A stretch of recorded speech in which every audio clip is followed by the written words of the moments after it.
The sailor was dead, and if Dr. Allard had to guess, he very likely died from alcohol poisoning, given his friends said, the night before, this guy had had a really heavy night of drinking, and here he was, so alcohol poisoning. So this hospital had a policy for how to handle the death of foreign sailors in Tahiti. Basically, the doctor who pronounced the sailor dead would then arrange for them to be buried in a public cemetery. And in fact, the hospital kept these cheap wooden coffins in the hospital morgue for this exact purpose. And so Dr. Allard followed protocol and asked the police to go inform the sailor's friends of his death, and then the doctor went to the hospital's morgue to arrange for a coffin. A few hours later, Dr. Allard was back in his office when he heard a knock at his door. He told whoever it was to come in, but when the door swung open, the doctor was surprised at who he saw there. It was the 4 local gravediggers who he had called earlier to bury that sailor who had just died. Now, generally speaking, Dr. Allard had virtually no interactions with the gravediggers after he hired them. He would tell them to bury the body, and they would do that and go on their separate way. Like there was no reason for the gravediggers to come back and check in with the doctor. But as the doctor is looking at these 4 guys trying to figure out what was going on here, he quickly assessed that, these guys weren't here just to chat. They were here because they looked spooked. And before Dr. Allard could ask any questions about, what was going on here, one of these gravediggers began to speak. And in sort of a rapid and sort of anxious tone, he said, as we were carrying the coffin over to the gravesite, it began to shake like the person inside the coffin was alive. And then we heard all these moaning sounds coming from inside of this nailed shut coffin.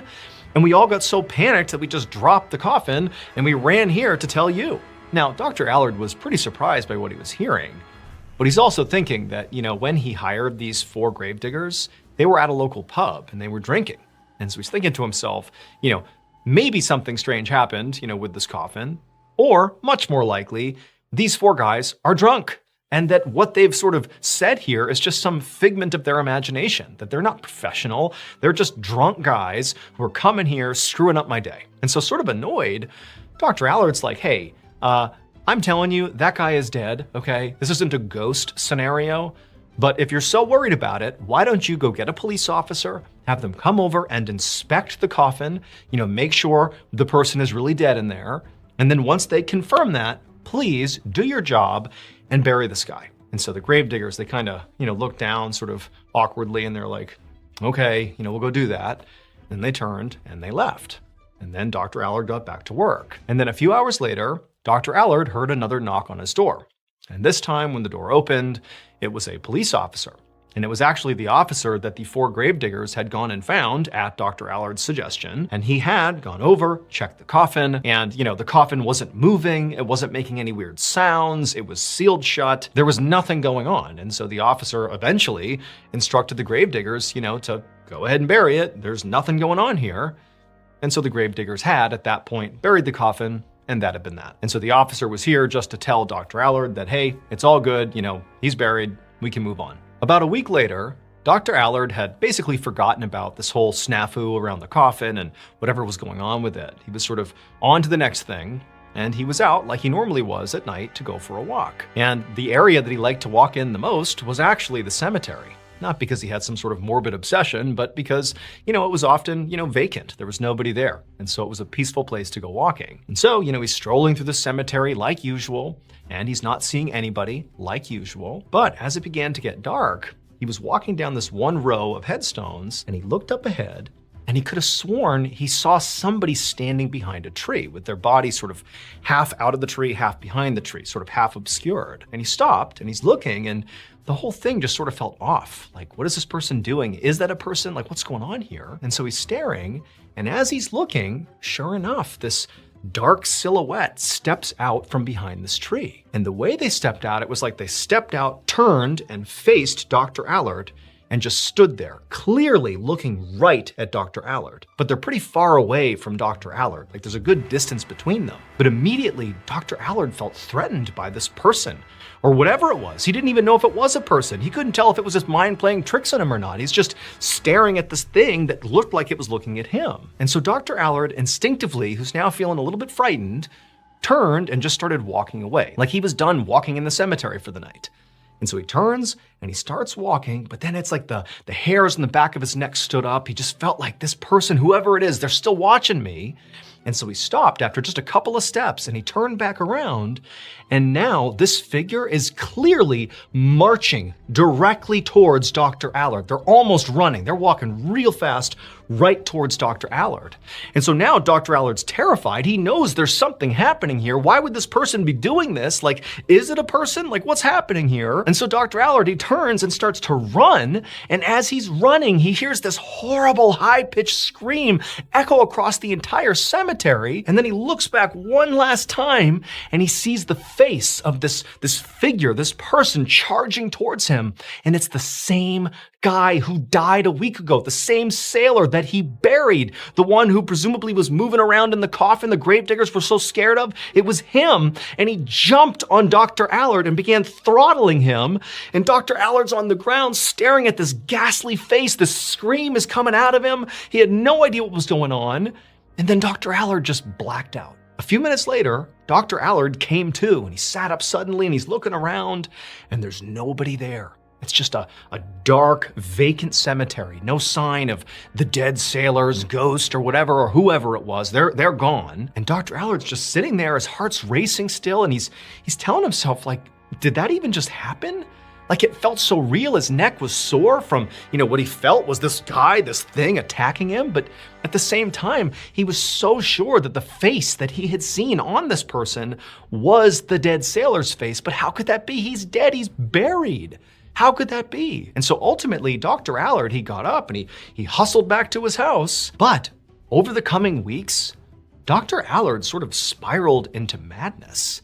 Because it was like every day, all the time, he would see out of the corner of his eye for a second, like a glimpse of this dead sailor's ghost. And it was always that face, that ghastly face, that shrieking face looking right at him. And he'd turn and, the face would disappear. But Dr. Allard, he just felt like he was almost being haunted, that something had happened, like that attack in the cemetery. It had felt so real. He felt like now this ghost was literally haunting him. But he couldn't tell anyone. I mean, he's a doctor. What's he gonna do? Tell people that a ghost is haunting him? He didn't know what to do. And so what he ended up doing after several weeks is he just began staying home and laying in bed, basically feigning illness to avoid leaving the house. And he would just lay there with his eyes closed basically all day, because as soon as he opened his eyes, he would see this dead sailor's face. He really was losing his mind. And then eventually, when Dr. Allard knew he had to stop basically staying in bed all day and go back to the hospital and sort of function in society again, go back to work, otherwise people were going to start asking questions here, like, what's going on with you? And he didn't have an answer, When that time came and he knew it was sort of like, okay, go back to normal or tell people about this. Well, what Dr. Allard ultimately did is he decided to walk up to the roof of his house and throw himself off. He literally couldn't live with what he believed was this ghost haunting him 24/7. When the doctor's close friends found out that the doctor had taken his own life, they immediately went to the police and said, hey, wait a minute, we think this has something to do with what he was dealing with over the past several weeks. So the doctor, despite not wanting to tell anybody about, his haunting, he did sort of begin to tell a couple of his close friends. Now, he was sort of subtle about it, but he began telling people that he's like, yeah, I keep seeing that dead sailor's face everywhere I go. I just keep seeing him. Now, he didn't highlight the fact that he was basically losing his mind over it and thought it was literally a ghost. But a couple of his close friends were aware that it almost seemed like, Dr. Allard was effectively having a mental breakdown over this dead sailor. And they did sort of connect that Dr. Allard sort of felt haunted by this dead sailor. And so, said close friends ultimately went to the police and said, hey, I know this is a stretch, but the doctor kind of thought he was being haunted by this dead sailor before he died. We think that has to do with why he took his own life. And sort of amazingly, the police, the way they responded to this was, okay, we're gonna look into this. We're gonna investigate the haunting, so to speak. And what they did is they exhumed the coffin of that dead sailor. They didn't know what else to do. They just decided they would do that. And so they raised the coffin out of the ground and they open it up and they cannot believe what they see. So it would turn out those 4 gravediggers had been totally justified in being scared about what they thought they heard and felt in that coffin when they were going to bury it. Because the sailor was not dead. He was just so drunk that it felt like he was dead. They couldn't feel his pulse. Dr. Allard had been wrong. The sailor was not dead. He was totally alive. And so as he was being carried over to the gravesite to be buried, he really was moving around inside the coffin and moaning because he was horribly hungover, but totally alive and, grappling with the fact that he's now, confined inside of this coffin. He likely had no idea what was going on, so you can imagine the types of sounds and things he might be doing. And so the gravediggers, they were right to be scared. They did get a police officer. The police officer came over, and for whatever reason, when he inspected the coffin, he saw it was sealed. There was no movement inside the coffin. It was totally quiet. So, the sailor inside, he just wasn't moving or making any sound. And so the police officer greenlit burying him. So the living sailor inside the coffin is buried underground by these gravediggers, and they go their separate ways afterwards. But then that sailor wakes up again. He begins thrashing around after being buried in the ground. And he actually managed to break out of the coffin and climb out of the ground. He saved himself. He literally, survived being buried alive. But he was furious at the doctor, who so cavalierly just decided he was dead and now go bury him. And so he decided he would play a prank on the doctor to get back at him. So what he did is he filled his coffin up with rocks and he sealed it back up and he reburied it so nobody would know anything. And then for the next week or so, he just kind of hid out and didn't let anybody know that he was actually still alive. And then, after about a week, he knew the doctor took his walks in that cemetery, and so he hid behind a tree in the cemetery and waited for the doctor to be alone making his walk. And when he saw him, it was the sailor, fully alive in the flesh, stepping out from behind the tree, looking at the doctor. That was him. It really was the sailor. And he really did run forward, shrieking, pretending to be a ghost. And he attacked Dr. Allard, basically giving him the impression that his angry ghost was attacking him. And then after Dr. Allard passed out on the ground, the sailor ran off. But for Dr. Allard, who fully believed that sailor was dead, can you imagine what he thought when he saw, the sailor attacking him and shrieking in the middle of the cemetery? He fully believed that was the sailor's ghost, and he had this totally real experience getting attacked by the ghost. And so even though he survived the encounter, it drove him mad. He began seeing the dead sailor, the ghost, everywhere he went, and it eventually drove him to kill himself. And so when the police opened up that coffin, all they saw were all the rocks the sailor had left behind. But following the doctor's suicide, that sailor apparently skipped town and was never seen again. On the night of January 3rd, 1804, a 22-year-old man named Thomas Millwood sat inside of a local pub in Hammersmith, England, feeling totally annoyed. Now, normally, Thomas was a very upbeat and social person. He worked as a bricklayer, and basically every day after work, he would meet up with his friends at this pub. They would have some drinks and share stories and laugh. It would be a great time. But tonight, it was like everything annoyed Thomas, especially his friends. And as his friends droned on and on about the current drama going on in their town, Thomas finally had just had enough, and before he could stop himself, he stood up and slammed his beer mug down on the table, and right away Thomas knew he had overdone it, because immediately the pub went deadly silent, his friends all stopped, everybody's looking over at Thomas, and Thomas kind of muttered an apology, and then quickly grabbed his coat, he stood up, and just began walking like he was going to leave the pub. And the pub, again, is totally silent as he's walking, and then right as he's about to go out the door, his friends broke the tense silence in the pub, and they called out to him and said, "Hey, be careful out there." And Thomas just looked at his friends and kind of rolled his eyes and said, "Yeah, okay." And then he went outside. Thomas decided he would walk to his parents' house, which was not far away, and he would just sit by the fire and warm up for a bit before he had to go back out later that night to meet up with his wife. His wife worked long hours and she often worked late. And when she worked late, Thomas would meet her at work and escort her back home. And that's what he was doing tonight. And so Thomas began walking down Black Lion Lane, and per usual, Thomas was basically one of the only people outside. Hammersmith used to be this very friendly and bustling place. It was home to 45,000 people. It was located right on the outskirts of London, and lots of rich people like to go there to vacation. But recently, there had been a string of all these increasingly bizarre sightings, or attacks as people were calling them, in Hammersmith, and it had all the residents completely on edge to the point where people were not going outside. Now, Thomas thought it was totally ridiculous and thought people were completely overreacting, and so he had been doing his his best to ignore the drama going on in town, but it was getting harder and harder to do that. As Thomas rounded a corner, he nearly walked into two men that were walking the other direction. And when Thomas looked up to say he was sorry, one of the men screamed, "Get back!" And he was holding a club in his hand, and the other guy had a pistol in his waist, and he had his hand on the pistol grip.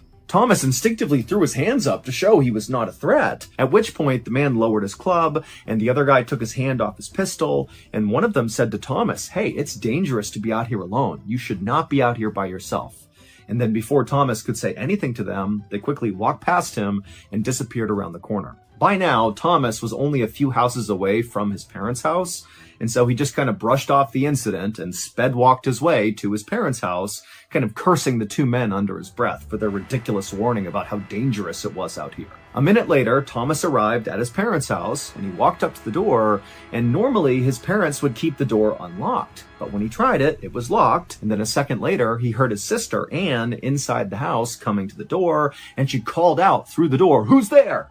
And Thomas is like, "It's me, Anne." But apparently that was not enough. And Anne called through the door, "Well, I don't know if it's really you, so back up so I can see you through the peephole." Thomas rolled his eyes, but he did what his sister asked. He stepped back and allowed her to see his whole person through the peephole, at which point he heard Anne fumbling with the lock. The door was unlocked. She opened it up.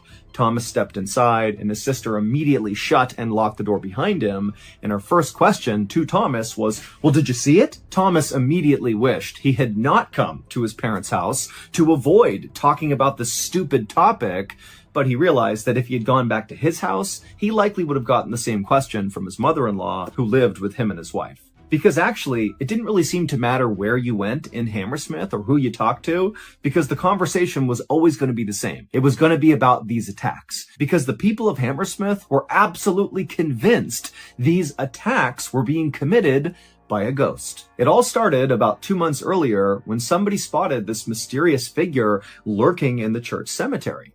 And Thomas thought really the hysteria should have stopped right then and there, because only a couple of days after the sighting, it was figured out that the figure was actually just the butcher's son. And he was just dressing up in women's clothes, walking around in the cemetery to scare his friends. It was a prank. That was it. But the hysteria in town did not go away, because a week after this first weird sighting, there was another sighting in the cemetery. A local chimney sweep said he saw someone walking around in the cemetery who disappeared into the ground. Now, admittedly, a lot of people in Hammersmith, when they heard about this second sighting, they did kind of brush it off as just hysteria.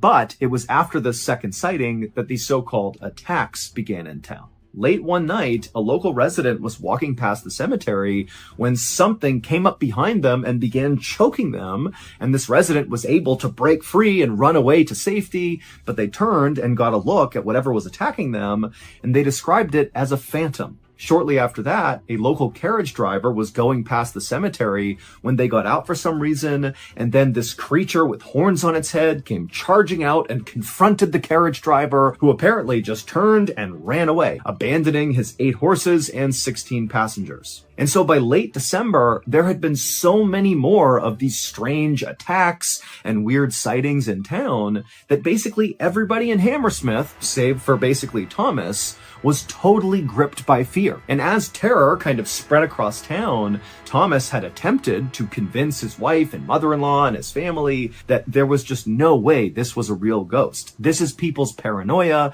and their imaginations running wild. That's all this is. But Thomas's theory was really put into question when just a few days earlier, so a few days before he stormed out of the pub because he was so annoyed, somebody had died following one of these attacks. A pregnant woman had died. The woman had been walking alone near the church cemetery at about 10 p.m. at night when something in the cemetery had rose up out of the ground, rushed over to her, and grabbed onto her, and she barely had time to kind of turn and look, and she saw this kind of white flowing robe and a long pointed white hat, and that was all she remembered, because then she passed out. Then she woke up again, and she was in somebody's house, and her neighbors were all around her. They had found her passed out in the cemetery and carried her there, and so she comes to, and she's only able to choke out the story of what happened to her, the ghost attack, before she died. And so following this pregnant woman's death, the town of Hammersmith offered a reward for anybody who could capture or kill the ghost, which was now being dubbed the Hammersmith Ghost. The night watchmen began doing extra patrols. In fact, those two men that Thomas had turned the corner and bumped into, one guy had the club, the other guy had a gun, those guys were on their own patrol. And so the ghost and how to capture or kill it was basically the only thing people in Hammersmith wanted to talk about, and it totally annoyed Thomas. It was what was being talked about at the pub by his friends when he got so mad he slammed the cup down and left the pub. To Thomas, the idea of capturing or killing a ghost made no sense because a ghost is not real. Now, by this point, the butcher's son had come out and said, look, I didn't do any of these other attacks. That's not me. I only did the first one. And he had an alibi to prove it. But to Thomas, this didn't rule out that the ghost was not a person. To Thomas, he just felt like, okay, then there's somebody else in town that's just copying the butcher's son's prank, except obviously they've taken the pranks too far because they've gotten someone killed. At about 10 p.m., Thomas was inside of his parents' house, sitting by the fire, just kind of beginning to doze off. And as he sat there, he thought to himself how little he wanted to go out into the freezing cold night to go walk with his wife all the way back home. He'd much rather just stay here and sleep for the night and let his wife walk home on her own. But when he floated this idea to his sister Anne, who was standing nearby, she exploded on him and was like, are you kidding me? You're going to let your wife walk home alone in this environment? She's going to be the next victim of the Hammersmith ghost. Get out there and protect your wife. Thomas was like, okay. And he got up, he grabbed his jacket, and he walked outside. As soon as Thomas was outside, he was feeling so annoyed at the current situation that he found himself thinking, you know what? If I run into that stupid Hammersmith ghost, the person disguised as a ghost, I'm gonna bum rush them and beat them up. And it will prove to the entire town that there was never any ghost. It was just a person the whole time. And so Thomas began walking briskly down the road. He turned onto Black Lion Lane, and immediately he saw this big bush off to the side of the road on the sidewalk, and he could have sworn behind this bush there was something or someone crouched down, like they were trying to hide. And so Thomas stopped and he squinted in the direction of this bush, and then at some point he saw movement enough to confirm to him that that must be a person back there, and suddenly it clicked for Thomas. That must be the person pretending to be this ghost. That's the prankster / murderer. There they are. And so without any hesitation, Thomas balled up his fists and just started sprinting towards this person. At virtually the exact same time, Anne, Thomas's sister, was still in their parents' house, and she was looking out the window kind of roughly in the direction that Thomas had gone, and she heard this loud scream that sounded like a man. Now, she couldn't see her brother, but she's thinking, oh my God, it's coming roughly from the area where he went. What if he's getting attacked by the ghost? And so she bolted outside. Just a couple of minutes after that, a big posse of men came tumbling out of that pub where Thomas had been drinking earlier that night and got really mad and slammed his cup down. So they come stumbling out of the pub, and they were being led not by the night watchman, who was amongst the posse, but instead they were being led by the town's tax collector, a man named Francis Smith, who looked totally disheveled and out of breath and did not look like the type of guy who would be leading a big posse. But here we were. He was leading this posse, and he took them down the road, and they turned the corner onto Black Lion Lane, and as soon as they looked down that same road that Thomas had been on and then seen the person in the bush, the posse, they stopped because they saw a body in the middle of the road, and it didn't appear to be moving. And then crouched over the body was this dark figure that was kind of hunched over this body. And the figure turned and it looked at the posse and let out this unbelievable scream. And the posse just kind of backed up and didn't know what to do. But then the night watchman broke ranks and just began sprinting at the creature that was perched over the body. And the watchman tackled the creature onto the ground and kind of pinned it there. At the same time, the rest of the posse, seeing an opening, rushed over to the body in the road to see if maybe they were alive and if maybe they could help this person. But unfortunately, when they got to the body, they could tell this person was dead. The posse believed they had just discovered the latest victim of the Hammersmith ghost and the Hammersmith ghost themselves, the black creature that the watchman tackled onto the ground. But they were wrong. When Thomas had rounded the corner onto Black Lion Lane and he looked into that bush and he saw that figure moving around, it really was a person. It was not a ghost. It was a human being. It was Francis Smith, the town's tax collector, and he was hiding behind the bush. However, Francis was not hiding behind the bush because he was pretending to be the Hammersmith ghost, like Thomas was assuming, which is why he ran after him. Instead, Francis was hiding behind that bush because he was basically laying in wait for the Hammersmith ghost. He was hoping the ghost would walk past him and he could run out and capture or kill this thing and get the reward. Basically, Francis was doing the same thing Thomas was doing. The only difference was Francis actually believed in the ghost and Thomas did not. And it was just Thomas's bad luck that night he had chosen to wear his all-white work clothes, which to Francis, who's hiding in the bush, terrified and waiting for the ghost, he sees Thomas in these white clothes and he was absolutely convinced he was the Hammersmith ghost. And so when the two men spotted each other, they both attacked, except Francis had a rifle. And so when Thomas ran up to him to basically punch him in the face, Francis just raised his gun and fired. And the bullet hit Thomas directly in the face, which killed him instantly.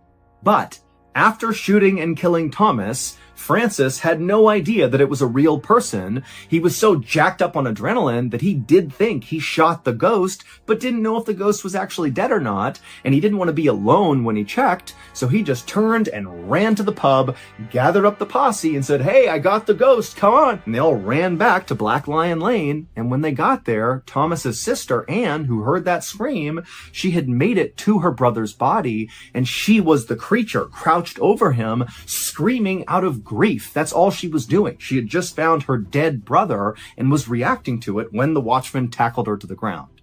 But luckily, the posse quickly realized this is not a ghost, this is Thomas and his sister, and so his sister was not harmed. And so, on January 11th, 1804, Francis Smith was found guilty of murder and sentenced to death. But 5 weeks later, the King of England would pardon Francis and shorten his sentence to just 1 year. The Hammersmith ghost incident was debated for more than 150 years, and ultimately it led to a modern-day ruling that says a person is allowed to use self-defense if they truly and reasonably believe they're in danger, even if they are wrong about the danger they face. The true identity of the Hammersmith ghost, not the very first one, which we know was the butcher's son, but all the other instances, all the other attacks, well, it would turn out it was the town's shoemaker who would confess to his crime following Thomas's murder. He would tell people that the only reason he did it was to get revenge on his apprentices who had really badly scared his children by telling them ghost stories. On the afternoon of Sunday, August 27th, 2000, a 50-year-old husband and father named Bruce Leniger sat in his living room in Lafayette, Louisiana. He and his wife and his 2-year-old son James had just gotten home from church, and now Bruce was just trying to relax. However, it was proving very difficult to relax because as Bruce is trying to sit on the couch and just kind of close his eyes for a second, his son, James, the 2-year-old, has his toy plane, his favorite toy plane, and he is repeatedly smashing it into the coffee table as loud as he can, saying, "Plane crash, plane crash, plane crash." And while, of course, James is a kid, he's gonna be loud and noisy and obnoxious, that's what kids do. But for Bruce, he's watching his son do this, and he couldn't help but be really concerned. Because lately, over the past few months, James had become unnaturally fixated, not on planes, but on plane crashes. And even more specifically, James had begun having these recurring nightmares, 4 or 5 times a week, where he'd wake up terrified and he would say he, James, had just been in a horrible fiery plane crash. And it was every night. That was the nightmare. And it was Bruce and his wife didn't even know what to make of this. Where's he getting this from? James was a pretty sheltered kid. He wasn't being exposed to, horrible plane crashes, either in movies or TV shows or books. I mean, he's a 2-year-old. It just made no sense that he was having this recurring nightmare. But what made it even more kind of unsettling is that James wasn't just fixated on the plane crash aspect of this nightmare. He also began to tell Bruce and his wife these weird details about the plane crash, because it was always the same plane crash in his nightmare. He began telling his parents that the Japanese shot me down. And Bruce and his wife are like, what is he referencing? Is this a World War II reference? But again, he's 2. Developmentally, it's not something he would say even if he was exposed to it. It just didn't make any sense. Now, over the past few months that this behavior had really ramped up, Bruce and his wife had taken James to the doctor to say, what's going on here? Like, what's my kid doing? I don't understand any of this. And the doctors were all like, he's a kid. Like, yeah, it's a weird fixation he's got, but he'll grow out of it. Like, don't worry about it. But to Bruce and his wife, it just seemed like James was not growing out of it.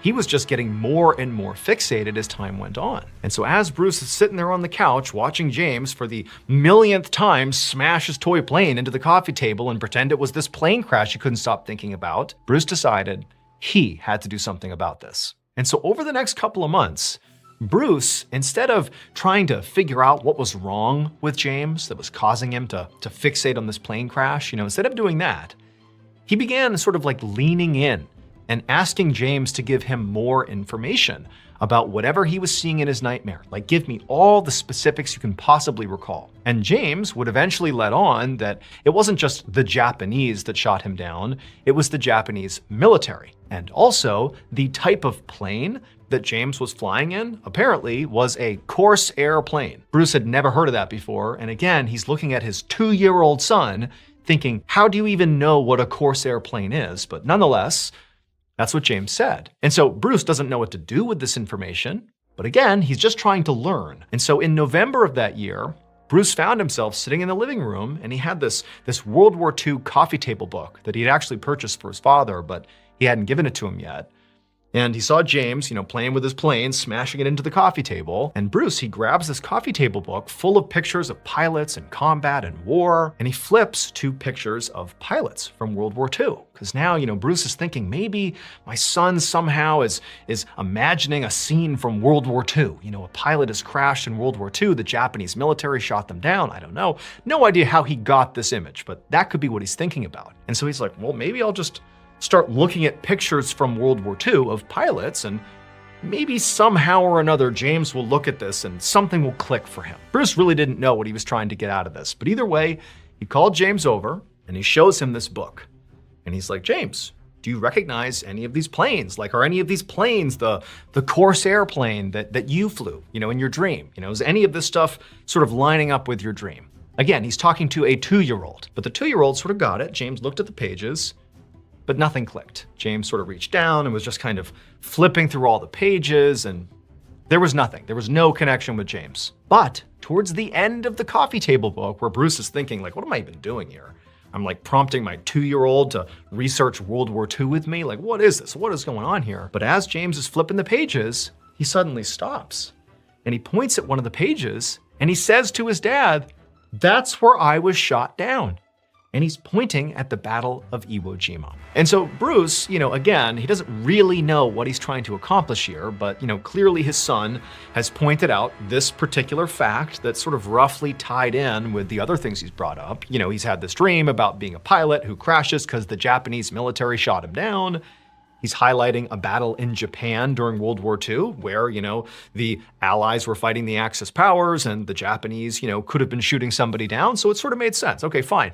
Maybe my son's dream is about something that happened at the Battle of Iwo Jima. Don't know how this even happens. Don't know how this is possible, but I'm going to do some research. And so that's what Bruce does. He begins researching the Battle of Iwo Jima. Doesn't even really know what he's looking for, but he just wants to see if there's anything connected to what his son has been saying. And what he eventually discovers actually is sort of a relief. He discovers that there is no record of any Corsair airplanes crashing during the Battle of Iwo Jima. In fact, no Corsair planes at all were flown during the Battle of Iwo Jima.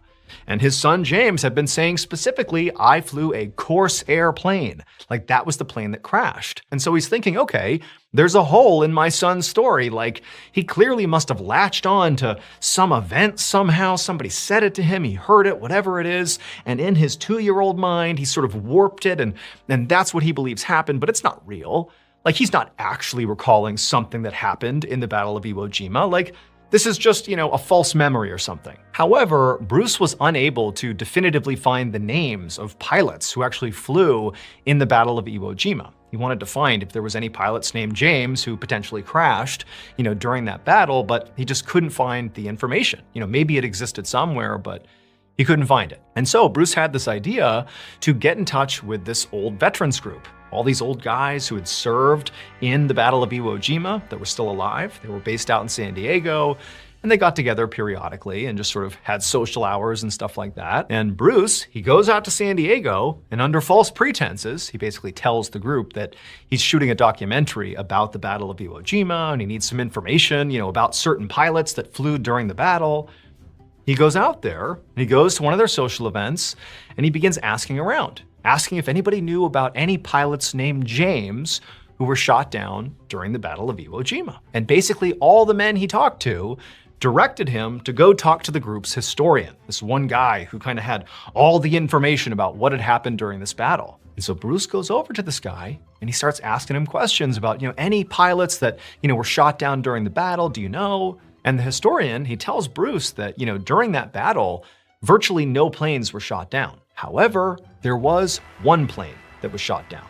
A single US Air Force pilot was shot down during the Battle of Iwo Jima, and he was killed. And that pilot's name was James Houston Jr. Bruce couldn't help but be truly shocked that the only pilot shot down during the Battle of Iwo Jima happened to be named James. That just seemed like a coincidence that couldn't be possible, considering what his son was saying. And so suddenly, Bruce doesn't know what to make of this information he's been given. For so long, his 2-year-old son, named James, has been talking about how in his dream he's been shot down by the Japanese military during the Battle of Iwo Jima. And now he's being told there was a single pilot shot down in real life during the Battle of Iwo Jima, and his name was James? How is that possible? That just seems impossible. And so at this point, Bruce is really holding on to the fact that his son had said his plane that he was shot down in was a Corsair plane. And this guy, James Houston Jr., who was shot down, the plane he was shot down in was not a Corsair plane. And so Bruce is telling himself, okay, this is just a crazy coincidence. This didn't somehow happen to my son. He's not channeling somebody else who died years ago. That can't be what's happening here. This is just a wild set of circumstances. That's all this is. But he's freaked out now. And so he calls his wife and he tells her about what he's learned, and he kind of downplays how much this has really unsettled him. But he ultimately tells his wife, and the two of them decide, okay, you know what? Let's just do a little bit more research and just figure out what's going on here. This is just so crazy. We got to do a little bit more research. And in doing research about James Houston Jr., they discover that James has a sister who is still alive. And so they decide to contact her. Not really even sure what they're going to say, but they figure, you know what, let's just get in touch with her and just tell her what's going on. Who knows? Maybe somehow she can explain this. Who knows? And so kind of on a whim, James and his wife, they send a message to this woman, to the sister. And the sister, when she finds out there's this 2-year-old who's sort of referencing her brother's death in some way, for whatever reason, her reaction was to send actual physical photographs of James Houston Jr. when he was a pilot, when he served in the military. She just sent a whole bunch of pictures to Bruce, his wife, and James to look at. There really wasn't a clear set of what do we do now, and so that's what she did. Here are some pictures. And when Bruce looked at these photos, it was like his whole world was completely rocked. Because in one of the photos that clearly showed James Houston Jr., he is standing in front of a plane, and that plane was a Corsair plane. And so at this point, for Bruce, it felt like the set of circumstances, the coincidences here, were simply too much to ignore. This is no longer coincidence. This is something else. And also, there's one other small detail that now was sort of bubbling up in Bruce's mind, and that was, periodically, his son James would talk about how he really wasn't named James. He was named James III. Just periodically, his son would say that. Not every time, but he brought it up enough that it was sort of a known thing, that he was James III. And now Bruce is thinking, James Houston Jr., that's James II. My son, how could he possibly know all these things that happened to James Houston Jr. if he was not James III, James Houston Jr.'s reincarnated soul? Bruce would eventually take his son's story to the news, and the family would film a primetime segment on ABC about it. James was soon invited to the Battle of Iwo Jima Veterans Reunion, where he would shock the group with his knowledge of the battle. James also met James Houston Jr.'s sister, and when he did, he called her by a nickname that only her late brother ever used. After that, even she was convinced that her brother's spirit had come back to Earth in James 3. If reincarnation is real, James's story is one of the most credible and well-documented cases in history.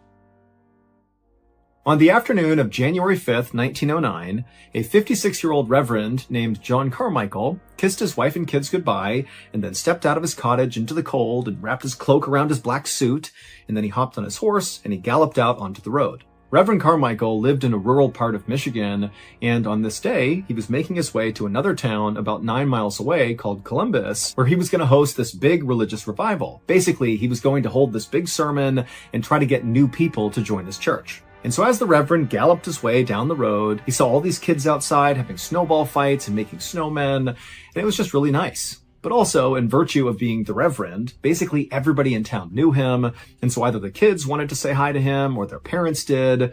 And so as the Reverend is really just trying to hustle his way to Columbus, he kept having to stop over and over again to have small talk and play nice. But after about 30 minutes, he had reached a point in the journey where all the houses were kind of behind him, and he had this kind of nice, quiet stretch where he knew he wouldn't be bothered by anybody. He had made this journey many times to Columbus, and he always looked forward to this stretch of the road. It was just very peaceful and gave him a chance to kind of just be left with his own thoughts and think about his upcoming sermon and what he wanted to say. And so as the Reverend was having this sort of peaceful time trotting his way down the snowy road, he heard the sound of hooves fast approaching him. And so the Reverend turned around and he saw there was this very rough-looking guy wearing this brown stained shirt with a long overcoat over it. And the guy's hair was slicked back and greasy, and he had this big weird grin on his face, and he was waving wildly at the Reverend, obviously trying to flag him down. Now, inside, the Reverend did not want to talk to this guy because he knew who this guy was. His name was Gideon Browning, and he lived in the town where the Reverend lived, and he was known for being kind of erratic and had a horrible drinking problem. And frankly, the Reverend just wanted to be left alone. Here he was enjoying his ride, and here comes the town drunk. He doesn't want to be around this guy. But also the Reverend understood that he was the Reverend in town. People knew who he was. He couldn't just be a jerk to people. He had to be kind. And so he smiled at Gideon and waved to him to be polite, but was dreading this interaction with Gideon. And in fact, weirdly enough, the Reverend, over the past several weeks, had been running into Gideon all over town, to the point where it was becoming weird that he just kept seeing Gideon. And every time he interacted with Gideon, it was just awful, because Gideon was just totally an unpleasant person. But here he was, once again, having to have yet another interaction with Gideon. And as soon as Gideon came right up alongside the Reverend, his first question was, "Hey, Reverend, can I ride with you?" And the Reverend, again, is like, "My goodness, I don't want to do this right now." But he was like, "Of course we can ride together." And pretty much immediately, the Reverend regretted this decision, because Gideon would just not shut up. He just talked the entire time they were supposed to be in this peaceful part of the Reverend's journey. But not only that, the questions Gideon was asking Reverend the whole time they were riding together were sort of invasive. Gideon wanted to know exactly where the Reverend was going and what he was doing there, and, how many churches did the Reverend own, and just all these personal questions. And sort of against his better judgment, the Reverend was being truthful with Gideon. He told Gideon that he was going to Columbus to have this big revival, and he also told Gideon about one of the churches that he owned in a town called Rattle Run. And as the Reverend was again kind of giving up this information that he kind of wished he wasn't, he noticed Gideon began doing something strange. As Gideon was galloping along, keeping a fixed gaze on the Reverend, Gideon reached into his pocket and pulled out a silver coin and began flipping the coin into the air and catching it and flipping it and catching it over and over and over again, never affecting his riding. I mean, it was like Gideon wasn't even aware he was flicking this coin. And the Reverend, he's kind of watching Gideon do this, and it was sort of impressive. Like, Gideon was just able to flick this coin over and over and never drop it and just keep on stride. But more than just being impressed with Gideon's hand-eye coordination, the Reverend began to notice that he really liked what Gideon was doing with this coin. It was kind of soothing in a way. Not so much the actual coin flipping in the air, but the sound it was making. The sound of it spinning in the air and slapping into his palm over and over again. It just kind of put the Reverend at ease, and he didn't know why. And so after a while, the Reverend just kind of stopped answering Gideon's questions and just kind of stared at the coin and listened to that sound, and he just felt himself drift into this weird, relaxed state, almost like he felt asleep. And so as this weird thing is going on with this coin, the two men eventually reach this crossroads where there's a general store. And at this point, Gideon catches his coin, puts it back in his pocket. And the two men, they come to a stop at this general store, even though the Reverend did not want to go to this general store. He just kind of followed Gideon up to the hitching post. They both got off their horses. They tied their horses to the post. And again, the Reverend's thinking, I can't stop here. I got to go to Columbus. I got to get to this revival. But Gideon just turns to the Reverend and says, hey, we got to make a stop here. We need to get something. And the Reverend found himself saying, okay, what are we going to get? And the Reverend's thinking, what am I saying? I don't want to do this. I don't want to stop here. I got to go. But he just stood there, just waiting for Gideon to tell him what they were going to buy. And Gideon, who had that big grin on his face again, he said, well, actually, I'm not going to go into the store. You are. You're going to go in there, you're going to buy me a new hatchet, and you're going to bring it out here and give it to me. And now everything about this was totally weird to the Reverend. He did not feel like this was a normal request, nor did he want to go in the store. He wanted to leave. But for some reason, he just said, okay. And he turned and shuffled in the store, found a new hatchet, paid for it with his own money, walked outside, handed it over to Gideon. And then at this point, the Reverend just wanted to get on his horse and get away from Gideon. But the second the Reverend got back on his horse to do that, Gideon hopped on his horse and said, hold on a minute, Reverend. We're not done yet. Now we're going to go to your church in Rattle Run, because I'm getting married soon and I'm thinking about maybe getting married in your church and I want to scope it out. And so the Reverend at this, who again just wants to go to Columbus, he doesn't want to be around Gideon at all, but for some reason he just said, okay, yeah, we'll go to my church in Rattle Run. And so at this point, Gideon pulled out his coin and started flipping it again and again. And the two men rode side by side in the direction of Rattle Run.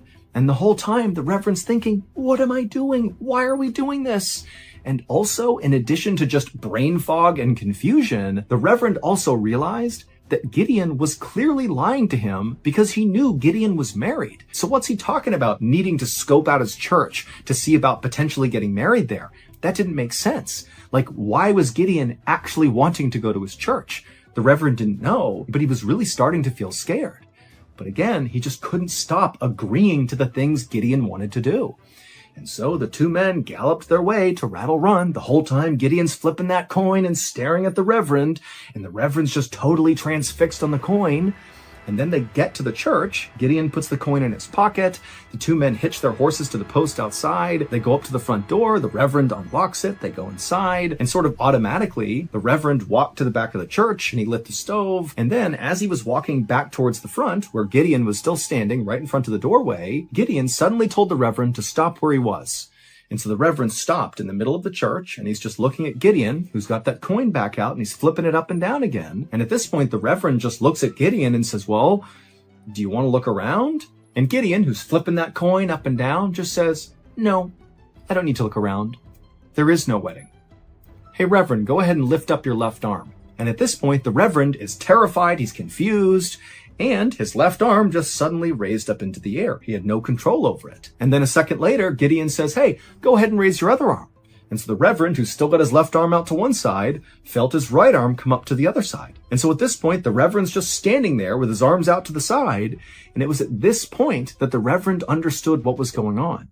Clearly, Gideon had hypnotized him. That could be the only explanation for what was going on here. But before the Reverend could say or do anything about how totally weird the situation was, Gideon, who was flipping that coin and had a big grin on his face the whole time he was making the Reverend raise his arms up, suddenly Gideon's face completely changed, and he became deadly serious, and he was staring at the Reverend, and then he dropped the coin to the ground and began moving towards the Reverend.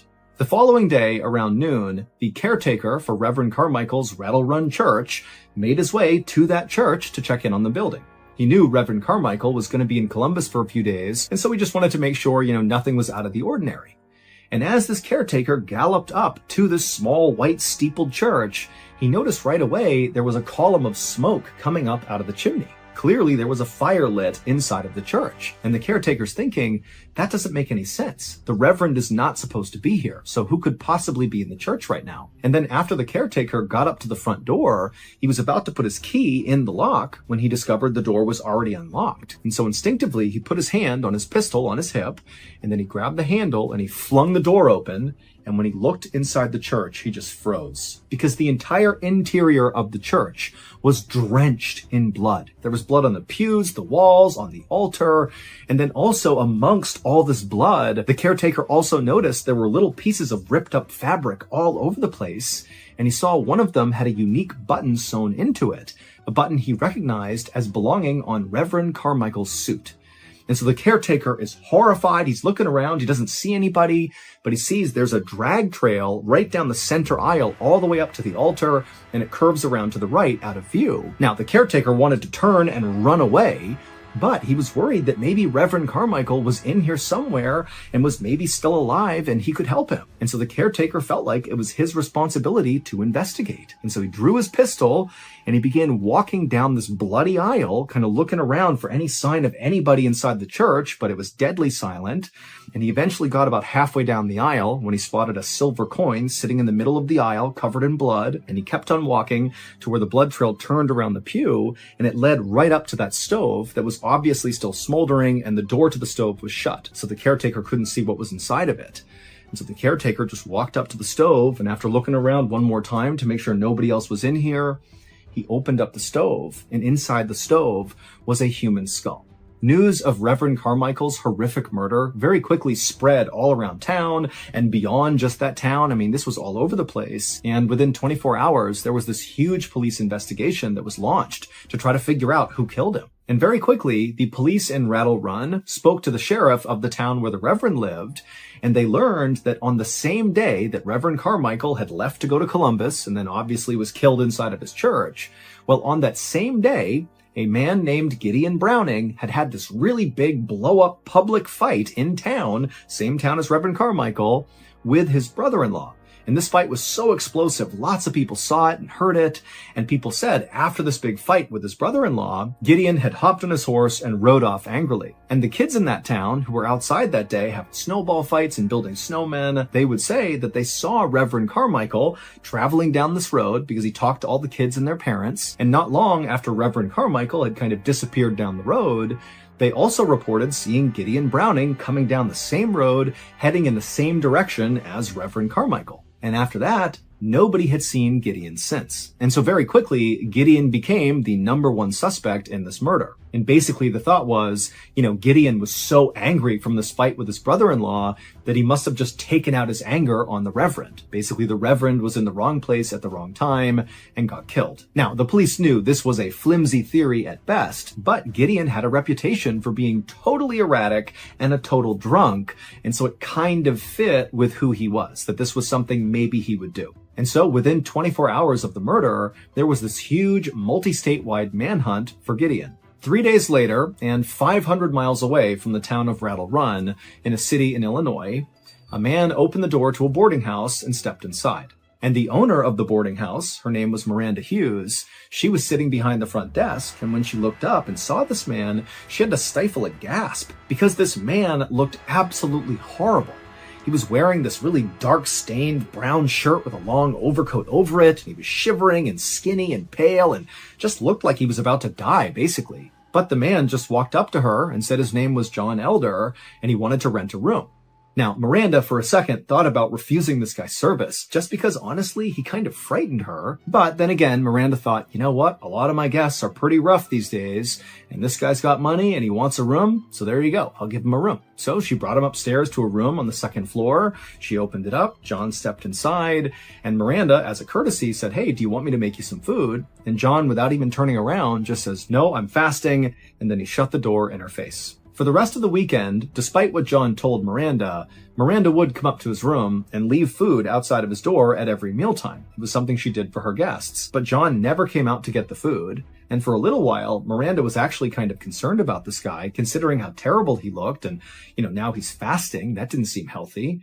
But at the same time, Miranda was kind of happy to not have to deal with this guy, and so she basically ignored him. But on the morning of January 12th, so 1 week after the murder and 3 days after John Elder had checked into this boarding house, Miranda was walking across the back lawn of this boarding house when she heard what sounded like somebody moaning in pain coming from the outhouse. Now, normally, Miranda would never even think of going to the outhouse and seeing if somebody was okay in there.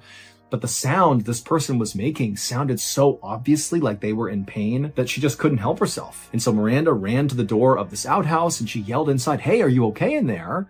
And the only sound she heard coming out was more moaning and whimpering. And so acting on a gut instinct, Miranda grabbed the door and flung it open, and what she saw made her scream. It was John Elder, and he was sitting on the toilet looking up at her with wide, panicked eyes, and his throat had been slashed from ear to ear. She could basically see deep into his neck. This was a fatal wound, and he was bleeding everywhere. And so Miranda stumbled backwards, turned around, and ran to go find police. By the time the police arrived at the boarding house and went to the outhouse, John Elder was already dead from this horrible wound. And at first, the police did not connect the death of John Elder to what had happened in Rattle Run 500 miles away. They were totally disconnected. That is, until police searched John Elder and they found in one of his pockets was a blood-stained letter addressed to the sheriff of Rattle Run. And as soon as the police read it, they knew they had something huge on their hands, because John Elder was not who he said he was. To understand who John Elder was, and to even begin to understand what happened in Rattle Run, we need to go back to January 6th, the day that Reverend Carmichael left his house and began making the journey to Columbus for this big revival. During that journey, Reverend Carmichael did come in contact with Gideon Browning. Gideon Browning came up alongside him. They rode together. They went to that general store, and Reverend Carmichael did buy that hatchet for Gideon, and they did go to the Rattle Run Church. But the reason they did all these strange activities together is not because Gideon had hypnotized Reverend Carmichael. The actual reason for why they did these things together is even more bizarre. In the weeks leading up to that fateful day, January 6th, Reverend Carmichael was running into Gideon Browning all the time, all over town. It was like everywhere the Reverend went, there was Gideon. And then on January 6th, when the Reverend is making his way down the road, and he turns and sees Gideon Browning coming up alongside him, he's like, "Oh my goodness, it's happening again." But the way the Reverend handled this was not to say, "Wow, what a strange coincidence. I keep running into this guy everywhere I go." Instead, the Reverend believed that Gideon must have some sort of special power, that he's able to know where I am at all times, and he's using that power to try to intimidate me by spying on me. And so on January 6th, when Gideon came galloping up alongside of the Reverend's already completely paranoid and on edge about Gideon, fearing this guy has magical powers, basically. And then when Gideon pulled out that coin and began flipping it into the air, which apparently was just something he did, the Reverend took that as, "Oh my goodness, in addition to having magical powers to always know where I am, Gideon also has the power of hypnosis. And that coin that I can't take my eyes off that sounds so incredible and it's soothing me, well, that is hypnotizing me. Gideon is now controlling me and my thoughts and my body." And so at this point, the Reverend actually believed he was hypnotized, and so he just kind of began going along with anything Gideon wanted. And so it's assumed that Gideon did want to stop at the general store and just kind of said, "Hey, do you want to stop at the general store?" And the Reverend's like, "Yes, I'll stop at the general store." And then maybe Gideon asked the Reverend, "Hey, do you mind buying me a new hatchet?" And the Reverend's like, "Yes, I'll buy you a new hatchet." And he goes in, gets the hatchet, comes back out. And then apparently, Gideon said, "Hey, I want to go check out your church in Rattle Run." And the Reverend was like, "Yeah, okay, let's go check it out." And then when they got to the church, at some point, the Reverend just went to the middle of the church and put his arms out to either side like he was Jesus Christ nailed to the cross, even though, Gideon had not made him do that. This is the Reverend, caught up in his own delusion. As he's standing there like this, Gideon, who's flipping the coin, fumbles it and it falls to the ground. And the Reverend, who believes that coin has full control over what he's doing, he thought, "Oh my gosh, the spell is now broken. I need to save myself." And so the Reverend ran and grabbed that hatchet, and he forced Gideon to take off all his clothes, and then he made Gideon hand the clothes over, and once the Reverend had those clothes, he hacked Gideon to pieces and then burned his body in that stove. And then after this horrific murder, the Reverend took his own suit and basically ripped it off and shredded it to bits and then kind of threw it all around the church to make it seem like he had been the one who was killed and that was his skull inside of the stove. And then he put on all of Gideon Browning's clothes, the brown dirty shirt and the long coat. And then he traveled 500 miles to Miranda Hughes's boarding house, where he went inside and booked a room under the pseudonym John Elder. And while the Reverend was hiding out inside of this boarding house, the police in Rattle Run very quickly figured out that the body inside of the church, the skull inside of the stove, and the remains that were in there did not belong to Reverend Carmichael. They belonged to Gideon Browning. And so immediately it went from, Gideon Browning must have done it to no, Reverend Carmichael is the killer and he killed Gideon. But before they could track the Reverend down, Reverend Carmichael, aka John Elder, had gone into that outhouse and slit his own throat. However, when the police searched John Elder's body, so Reverend Carmichael's body, they would find that blood-stained letter addressed to the sheriff in Rattle Run, and basically it was a confession. Now, granted, it was the confession of Reverend Carmichael, who genuinely believed Gideon had hypnotized him and had all these special powers, and he basically was acting in self-defense, but nonetheless, it was still a confession to murder. Now, of course, there's lots of details in the story that we can't be totally sure of. Like, we don't really know what the discussions were like between Reverend Carmichael and Gideon Browning when they met on that road and then eventually made their way to the church and the murder happened. This is basically just the best theory around what happened. Also, it's worth noting that there was a history of mental illness in Reverend Carmichael's family, but this story happened at a time when nobody took mental health seriously, and so it's very unlikely that even if authorities had known about that this crime could have been prevented. On the night of August 30th, 1892, a 20-year-old man named Benjamin Trudell climbed into his bed inside of the Deer Park Life-Saving Station, which was a small government building right off the coast of Lake Superior in Michigan. Benjamin was a member of the Life-Saving Service, which was a precursor to the U.S. Coast Guard, and he was currently working overnight as a surfman, which was basically like a lifeguard, but specifically for ships that were out on the lake. He was there with a bunch of other surfmen who were all taking shifts, either sleeping, patrolling the beach, or staying awake inside the station in case somebody came looking for help. Benjamin had just finished a 4-hour beach patrol, which had been pretty uneventful, but at the same time, he was still walking around for 4 hours on loose sand, and so he was pretty tired. And so now that he was back at the station, he had a little bit of time where he could basically take a nap. And so he set his alarm for 4 hours later, which is when he would need to be awake in the station to take on another shift. And then he told his fellow surfmen that he was gonna close his eyes for a minute.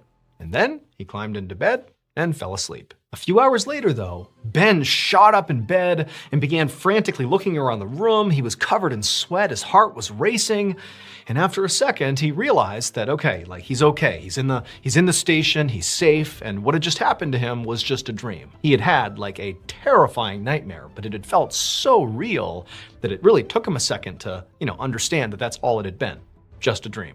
In this dream, Benjamin was walking along the coast of Lake Superior, like he did during his nightly beach patrol, and it was dark out and there was this awful thunderstorm, and the rain was coming down so hard that Benjamin could barely see, and in fact, he almost felt like the impacts of the individual raindrops almost hurt his skin, like they were acid striking his skin. Then suddenly, through this wall of rain right in front of him, this man who Ben didn't recognize kind of stumbled into view. And this man was wearing very nice clothing, like he was on his way to a party or something. But, they're down at the coast of this lake and it's storming out, like it didn't make any sense. But Benjamin, he just stared at the sky and didn't say anything. And the guy looked right back at Benjamin, and without saying a word, he just reached out and really aggressively shook Benjamin's hand. And then, as Benjamin is watching his hand be shaken around by this guy with wild eyes turns and he points out to the lake that's right next to them. And even though he didn't say anything, he pointed with this level of urgency, like there's something out there, something bad, and you need to pay attention to whatever it is. And so Benjamin, he turned and his hand's still being shaken by this guy, and he looks out, but it's just a wall of water. He can't even see the lake, and he has no idea what this guy is trying to tell him. And it was at that point that, Benjamin sat up and he was awake again. Now, objectively, Benjamin understood that while this dream definitely was creepy, it wasn't really terrifying. It was raining and storming, and a random guy came up and shook his hand and pointed at the lake. Like, that's not terrifying. But for some reason, for Benjamin, it just felt so real that was the thing that made it so unsettling. It felt like he really had been out there and really had this interaction. Now, Benjamin was not the type of guy that would, find meaning in dreams. He basically chalked dreams up as just that, just dreams. But there was something different about this dream.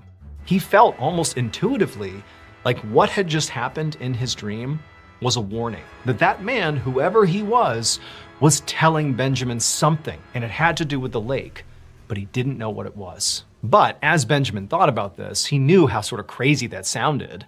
And he figured that maybe he was just kind of caught up in the immediacy of having just had this dream, that really the only reason he felt like it had weight is because it just happened.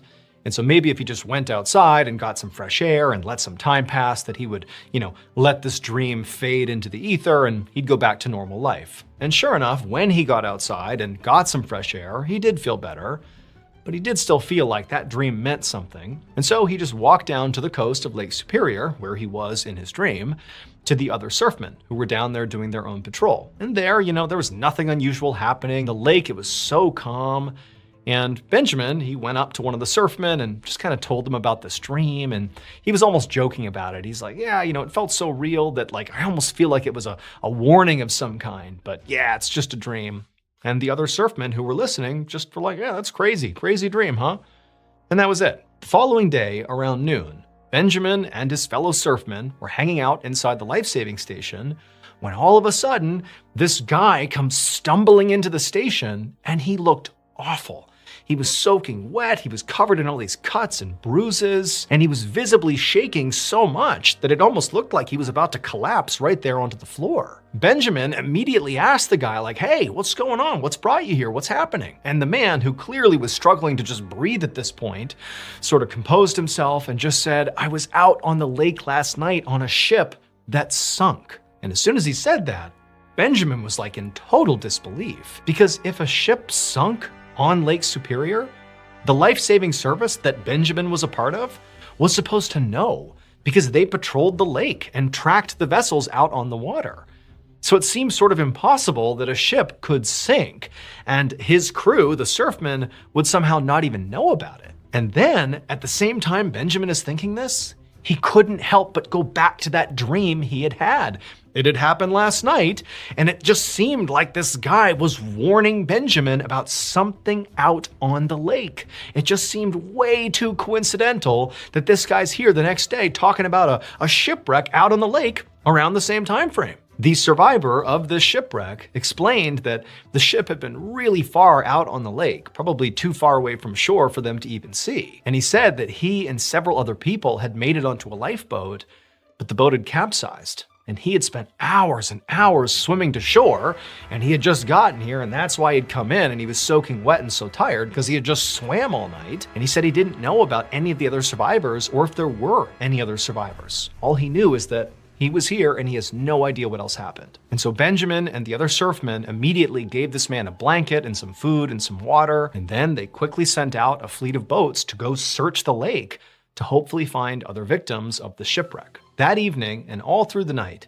Benjamin and his co-workers sailed rescue boats back and forth all across Lake Superior looking for survivors, but all they could find were 4 dead bodies. But the man who had swam to shore and told them about the shipwreck said there had to be more people out there. He said there had been 27 people on this ship, including him, when it had sunk, which meant a lot of people were still definitely unaccounted for. So while some of the surfmen continued to search out on the water, Benjamin and a small team decided they would actually search the coastline itself and see if anybody washed up on shore. And so early on the morning of September 1st, so now the surfmen have been out searching for people for over 24 hours at this point, Benjamin and his team were walking down the coastline, and they looked up ahead and they saw what appeared to be 2 people laying on the sand. And so of course they ran up to them, and unfortunately they discovered that, it was a man and a woman who were lying face down in the sand, and they were not breathing. They were dead. And so Ben, he knelt down next to the man, and he began rolling his body over to get a look at him. And when he did that, two things happened. When he rolled him over and actually got a look at this guy's face, he saw immediately that it was the exact same guy from his dream. The guy who had shaken his hand and pointed out at the lake. It was him, definitely. And as he's having this revelation and he's sort of kneeling there in shock, the man's body, he's sort of rolling it over, and as it completes the rollover, the man's limp hand falls directly onto Ben's hand, like a handshake. Ben would later learn that the ship that sunk out on Lake Superior the night before was called the Western Reserve. And apparently, it had sunk during the exact same time that Ben had that nightmare. And the man that Ben saw in his dream, the man that had been pointing out at the lake and shaking his hand in the dream, and then Ben found on the shore dead, who then in his death flopped over and put his hand in his hand all over again, was a guy named Robert Minch. And he was part owner of the Western Reserve ship. For the rest of Benjamin's life, he believed that Robert's spirit had actually visited him in that nightmare to warn him about the shipwreck that was literally happening right then and there. That he was shaking his hand and pointing out at the lake like, hey, go out there right now. There's something horrible happening. A ship is sinking. People need your help. But when Benjamin woke up, despite really feeling like this meant something, this dream was a warning, he didn't actually go out and search the lake. And so as a result, the ship sank. In fact, of the 27 people who were on board that ship that sank, 26 died, including Robert, the owner. The only survivor was that man who swam to shore and told them after the shipwreck had already happened. On the evening of December 27th, 1984, a 16-year-old boy named John Boulware sat in the passenger seat of his best friend's Jeep as they drove down a residential road in St. Paul, Minnesota. John's best friend was driving, and two more of their friends from school were in the back seat. They were all talking and laughing and singing along to the radio. It was dark outside and it was rainy and kind of an awful night, but John didn't care. He was way too excited because that night, he and his buddies were on their way to see the megastar musician Prince perform live. So Prince was obviously a massive, massive star at the time, and anyone at the time would have been pretty excited to go see him perform live. But this was a particularly big deal for John and his friends because Prince was actually from Minneapolis, Minnesota, which was just 20 minutes away from St. Paul where they were from. So it was kind of like they were going to see their hometown hero. Now, John and his friends didn't expect to become, huge rock star gods like Prince. But there was just something about seeing, this hometown guy achieve his dreams on an international scale. It was just really inspiring. And so again, John and his friends are just so stoked about this concert, like they can't wait to get there. And so John, with all this excitement, he turns around to talk to his friends in the backseat about this concert and how great it's gonna be. But right as he turns around, he hears a loud screeching sound and he whips his head back around just in time to see the headlights of the car aimed at this tree that they're careening straight towards.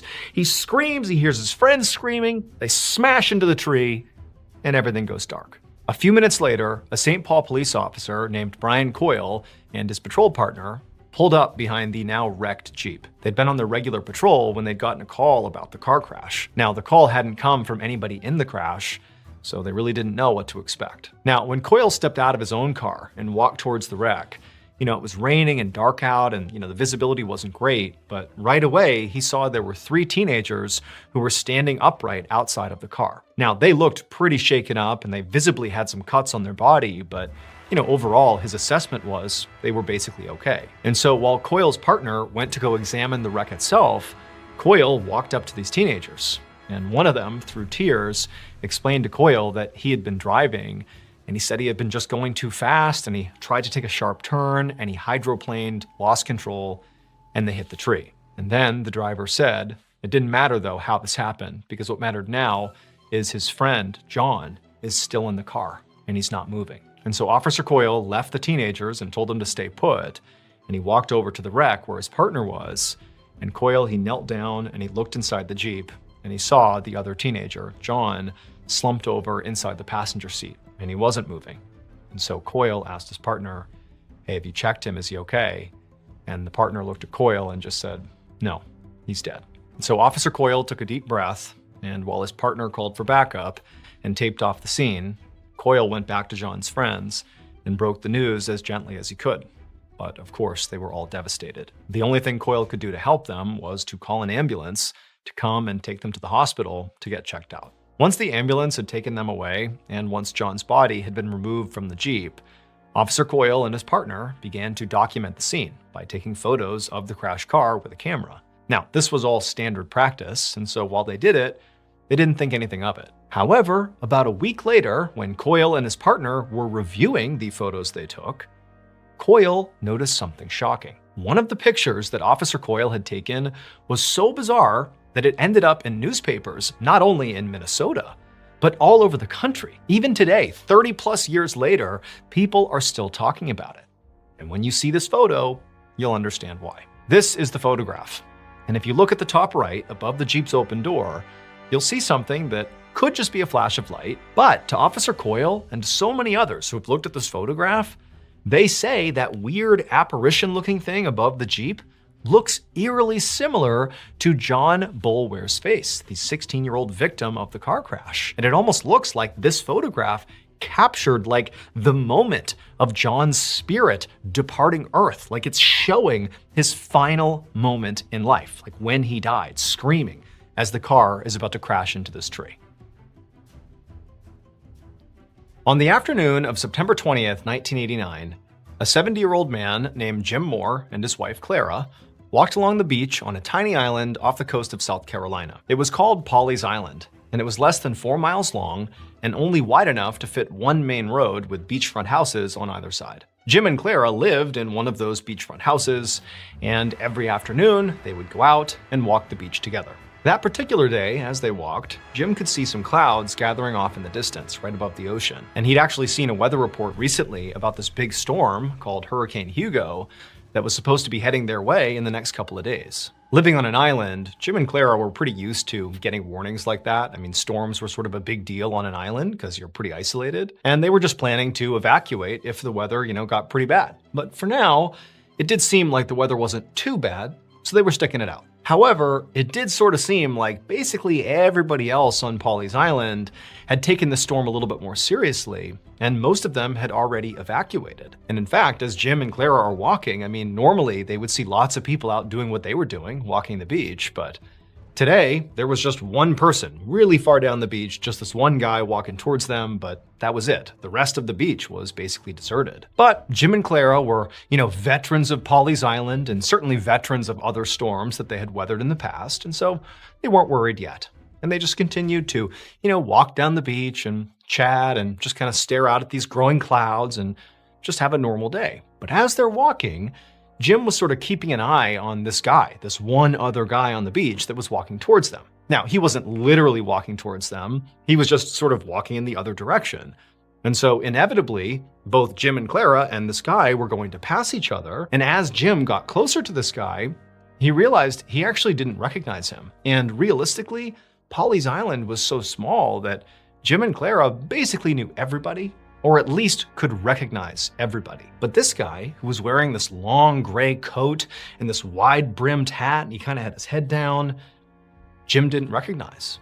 And he told Clara, hey, who is this guy? As they're walking closer and closer, and she's like, I don't know, I've never seen him before. But, there was no cause for alarm here. It's broad daylight, and who cares if there's a stranger on the island? Of course, people that live here have guests all the time. This is probably just somebody visiting somebody who lives here. And so they're walking, getting closer and closer. And then finally, when Jim and Clara were about, 10 feet away from this guy, the guy in the big gray coat, Jim, to be polite, just said, hey, how you doing? Because they're the only people on the beach. You can't just ignore each other. But the guy in the gray coat, he just kept that big hat sort of angled down and just briskly walked right past Jim and Clara and didn't even acknowledge them, which is there's nobody else here. What are you doing? It's sort of rude. And so Jim and Clara, they look at each other like, that's weird. They keep on walking. And then for whatever reason, Jim just turns around and looks towards this guy, the guy who had just passed them, the guy in the gray coat. And when he looked, he just stopped because the guy was gone. And there's nowhere to go. There is no, shrubs or trees or anything. This is a wide open, flat beach. And this guy has just passed Jim and Clara like seconds ago. He can't be anywhere else. He has to be on the beach. There's nowhere to hide. And so Jimmy grabs Clara and he's like, look, he's gone. And she turns around and she's like, what's going on? That's not possible. And they're looking like, did he go in the ocean?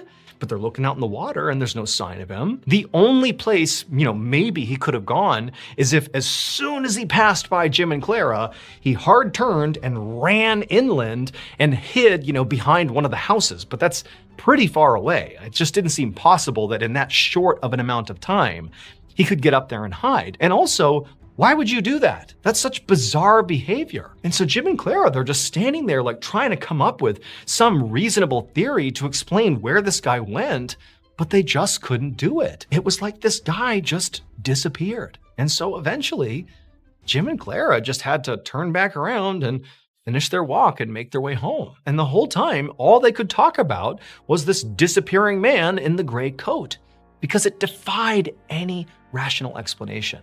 Where did he go?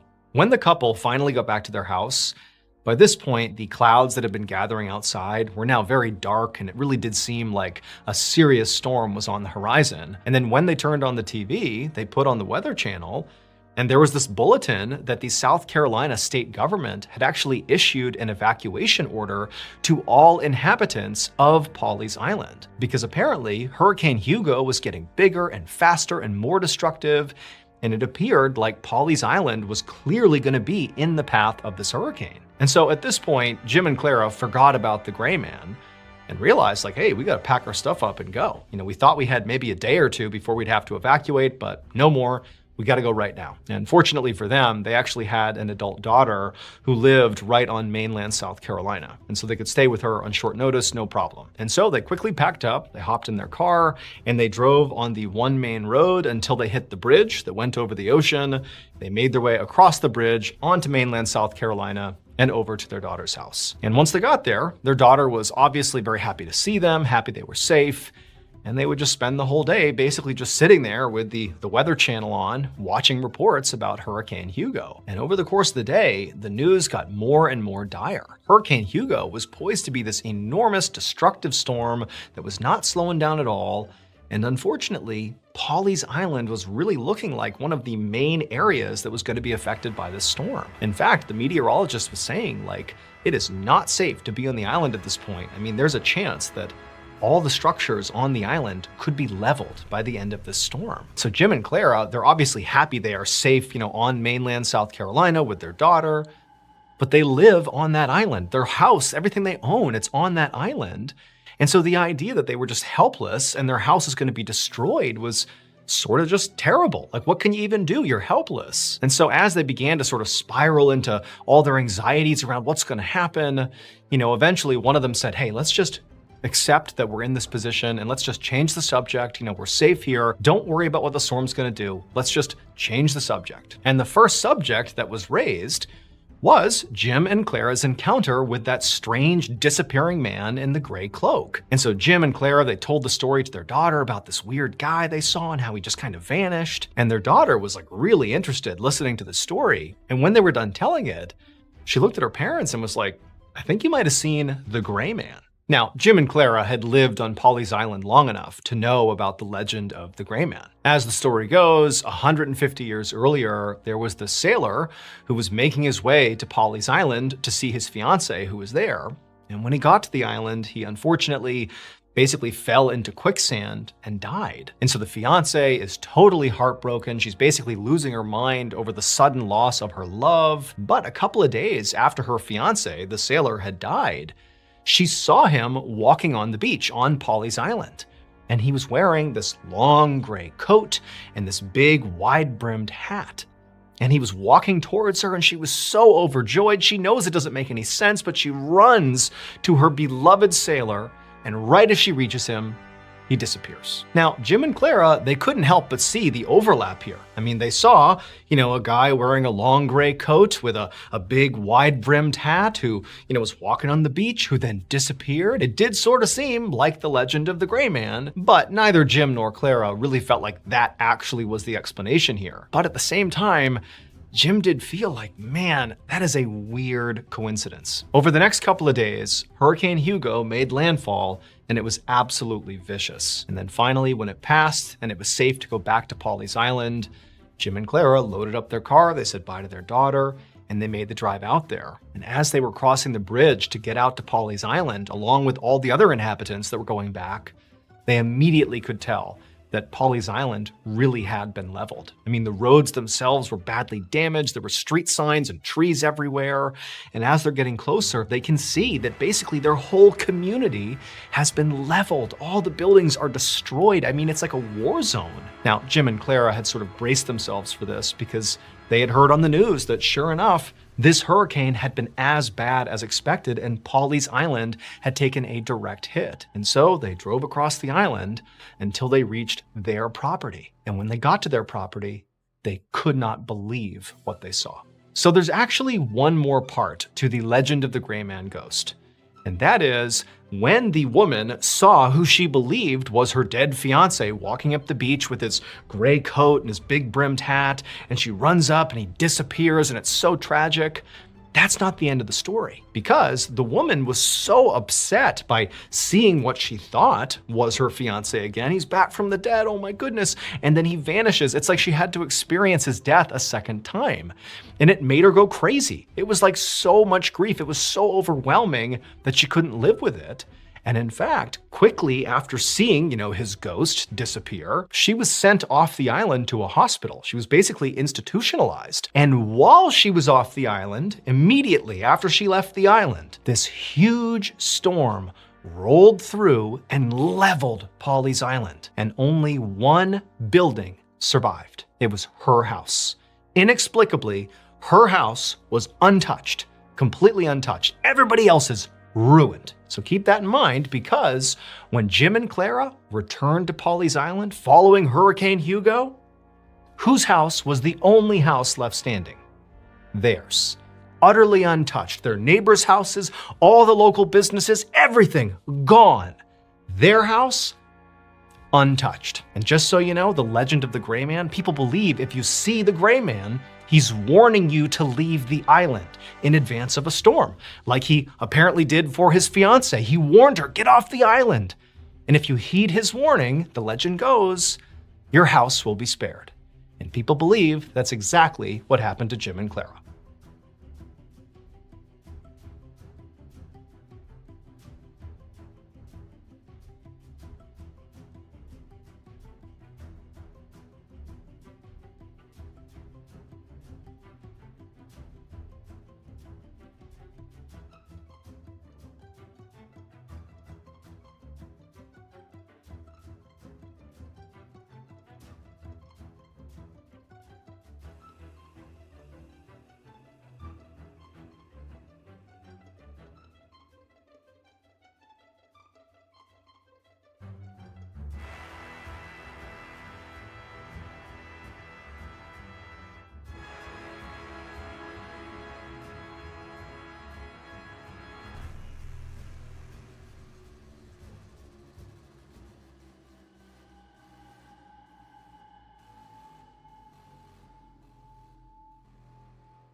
One evening in the summer of 1974, a 60-year-old doctor named Julian Kirchick sat beside his backyard pool at his home in Old Westbury, New York, which is a suburb of New York City. It was a quiet, sunny day, and Dr. Kirchick was glad to have some time to relax.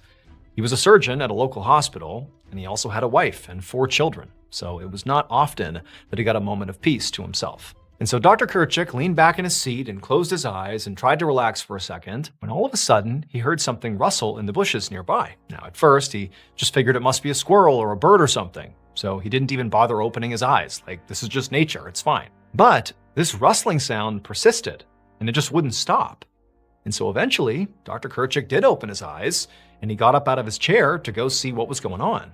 Now, these bushes were like 20 feet away from the doctor, and so in order to truly investigate, he had to get up and actually walk over there. And so he gets up and he takes a few steps when he suddenly freezes. Because now, when he's looking at the bushes, he sees there is someone standing basically in the bushes, a person. But he realized this person was not a normal-looking person. The person was wearing what appeared to be this dark, long robe that covered their whole body. And in fact, the robe kind of obscured their face. It was like they were this dark presence just standing there in the middle of these bushes. And so Dr. Kerchik is just frozen, having no idea how to react to this. I mean, does he call out for help? Does he, chase this guy out of his yard? Like, what does he do here? And as he's standing there transfixed, this person in the robe extends one of their arms, this long, skinny arm, and kind of begins to beckon Dr. Kerchik towards them. And Dr. Kerchik went from being sort of startled to being terrified. This figure basically looked like the Grim Reaper. And it felt like now the Grim Reaper is beckoning him to come with him, to come die, basically. That was the feeling he suddenly had. And it was unbelievably overwhelming. And so Dr. Kerchik is staring, horrified. He blinks for a second, and the man is gone. Over the next few days, Dr. Kerchik obsessed over what he had just seen. I mean, really, it felt like he had just witnessed the Grim Reaper, and worse, that the Grim Reaper was like telling him to come with him. Like he was signaling to Dr. Kerchik that his time on Earth had come to an end, that his death was imminent. That's what Dr. Kerchik is thinking. But Dr. Kerchik, he's a surgeon. He's a man of science and reason, and he can't understand how this could have happened. I mean, even if it was just a hallucination, it was so vivid. It was so visceral. Like, how could this be? What's going on with him? But the problem Dr. Kerchik had was, who's he going to talk to about this? Hey, by the way, I saw the Grim Reaper, and now I'm worried I'm going to die soon. Or maybe somebody in my family is going to die soon, or a patient is going to die soon. Like, who's going to have that conversation with him? But at the same time that he was feeling increasingly isolated because of this, whatever he saw, he couldn't help but feel like it was real, and it was driving him mad. Like, I'm not doing anything, and something bad is imminent. What do I do? And so for months, Dr. Kerchik just carried this incredible weight with him everywhere he went, like this constant sense of unease, until October of 1974. That month, Dr. Kerchik suddenly got sick. He had a fever, and it just wouldn't go away. And so he went to his own doctor for a checkup, and his doctor told him, I got some bad news. That day, Dr. Kerchik was diagnosed with an incurable form of blood cancer. He was heartbroken, but he was not totally surprised, because for him, this sort of felt like a validation of what he'd already seen. Death, the Grim Reaper, had been calling him, and now Dr. Kerchik knew why. Dr. Kerchik would share his story with newspapers, which is how we know about it today. And shortly after sharing his story, Dr. Kerchik would die.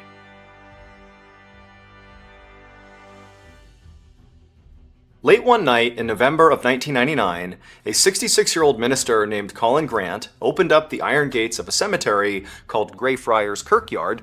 This cemetery was one of the oldest and most famous cemeteries in Edinburgh, Scotland. Now, the cemetery was basically pitch black. However, there were a few old iron lanterns that lined the cobblestone path that cut through the cemetery. And so Colin pushed open these big gates, and he stepped onto this path, and he began walking. And on either side of him, for as far as he could see, were all these headstones, some of which dated back to the 1600s. And as he kept walking, he could see up ahead, even in the darkness, the huge Gothic-style church that sat right in the center of the cemetery. Now, at first glance, this cemetery just kind of looked like a pretty typical old cemetery, albeit a pretty spooky one. But to Colin, he knew there was far more than just a graveyard here.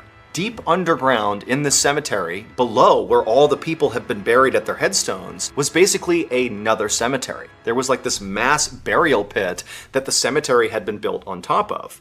And in this lower level cemetery, which in no way was marked, I mean, this is basically a hidden mass burial, were thousands of people who had been starved and tortured to death hundreds of years ago. And so Colin stopped for a second on the path and just kind of stared ahead at this church.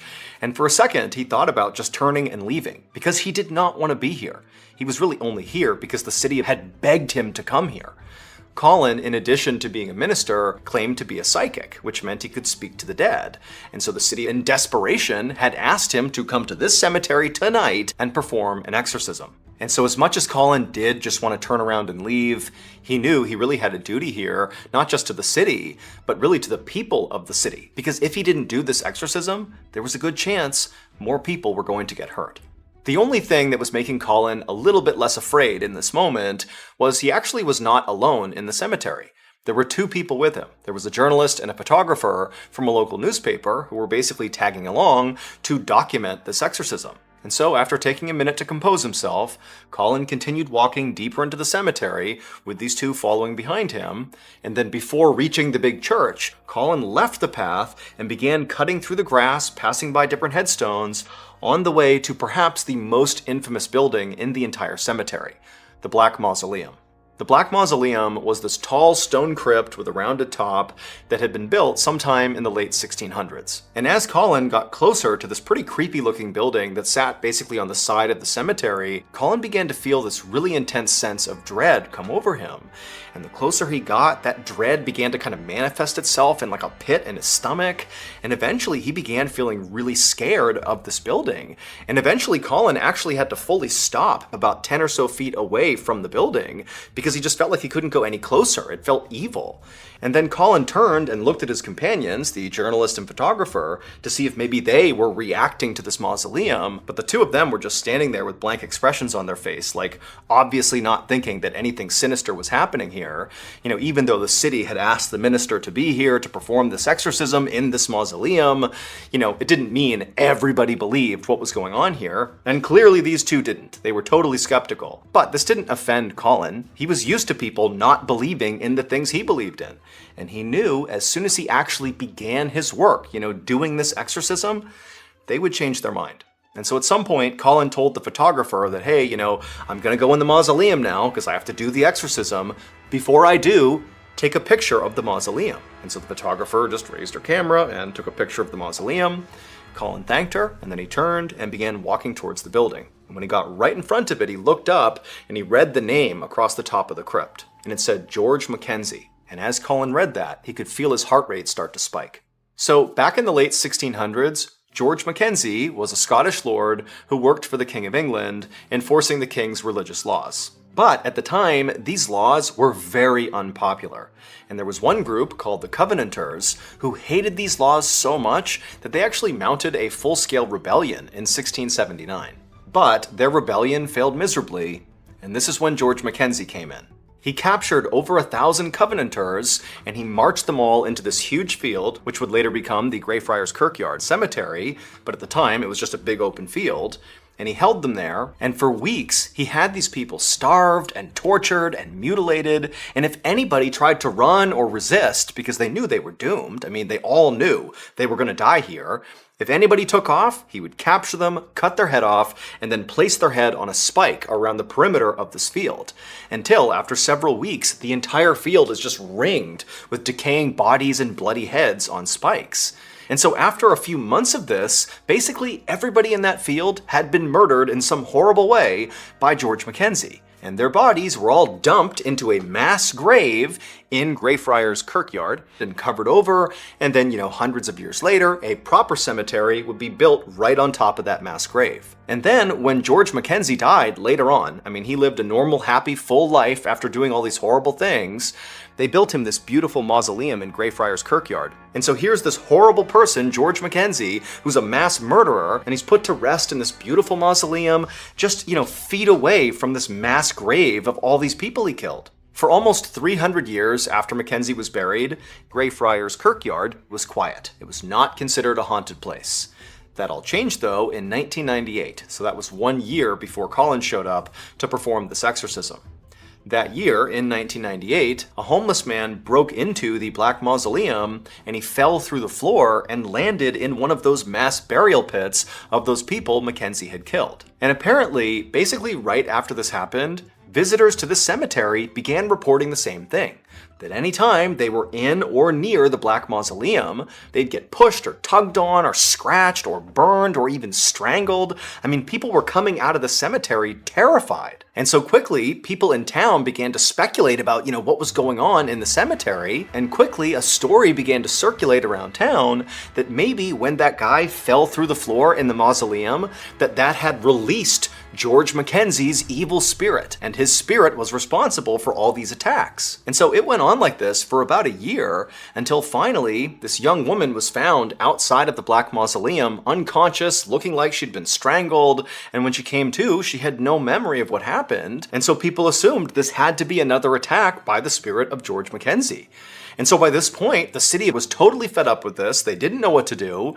And so they said, you know what? Let's just try an exorcism. Let's have someone go into that mausoleum and literally confront the spirit of George Mackenzie and banish him. Get him out of here and stop this madness. And so ultimately Colin was hired to perform this exorcism. As Colin stood there, reading the name George Mackenzie and mentally preparing himself to go inside of this horrible place, he realized he just couldn't do it. This was too much. And so Colin is just standing there feeling totally stressed out. He's embarrassed. He feels like a coward. He has no idea what he's going to say to the photographer and journalist who've literally come out here to document what he's going to do, and now he's not going to do it. But as Colin turned around to basically blurt out this really embarrassing news that, hey guys, we got to leave, he realized he actually knew something else he could do that in many ways might actually be better than going into this mausoleum and doing an exorcism. And so without saying anything, Colin just turned and began speed walking over to this big field that was not too far away from the Black Mausoleum. And when he got there, he just began chanting prayers and walking in circles, flicking holy water, didn't explain anything he was doing to the journalist and the photographer who'd followed him over there and are just watching him like, what's going on here? They got no idea. He's not clarifying. And for hours, this is what he did. He just kind of paced in this field, just kind of doing what looked like stereotypical, exorcism type behavior. And that's what the journalist and the photographer assumed he was doing. And so as Colin did whatever he was doing in this field, the photographer, whose name was Susan Burrell, just began doing her job, again, thinking that he was doing the exorcism. And so she just started taking pictures of him. And then finally, around 2 a.m., so again, this has been hours of Colin doing this thing he's doing, Colin just abruptly stops and walks over to Susan and the journalist, and Colin looks horrible. He's totally haggard, his hair's all disheveled, he's sweating, he's pale, and his head is down, and he says to the two women, "I failed." He explained to them that his original intention was to go into the Black Mausoleum and confront George Mackenzie's spirit head on and banish him from the cemetery.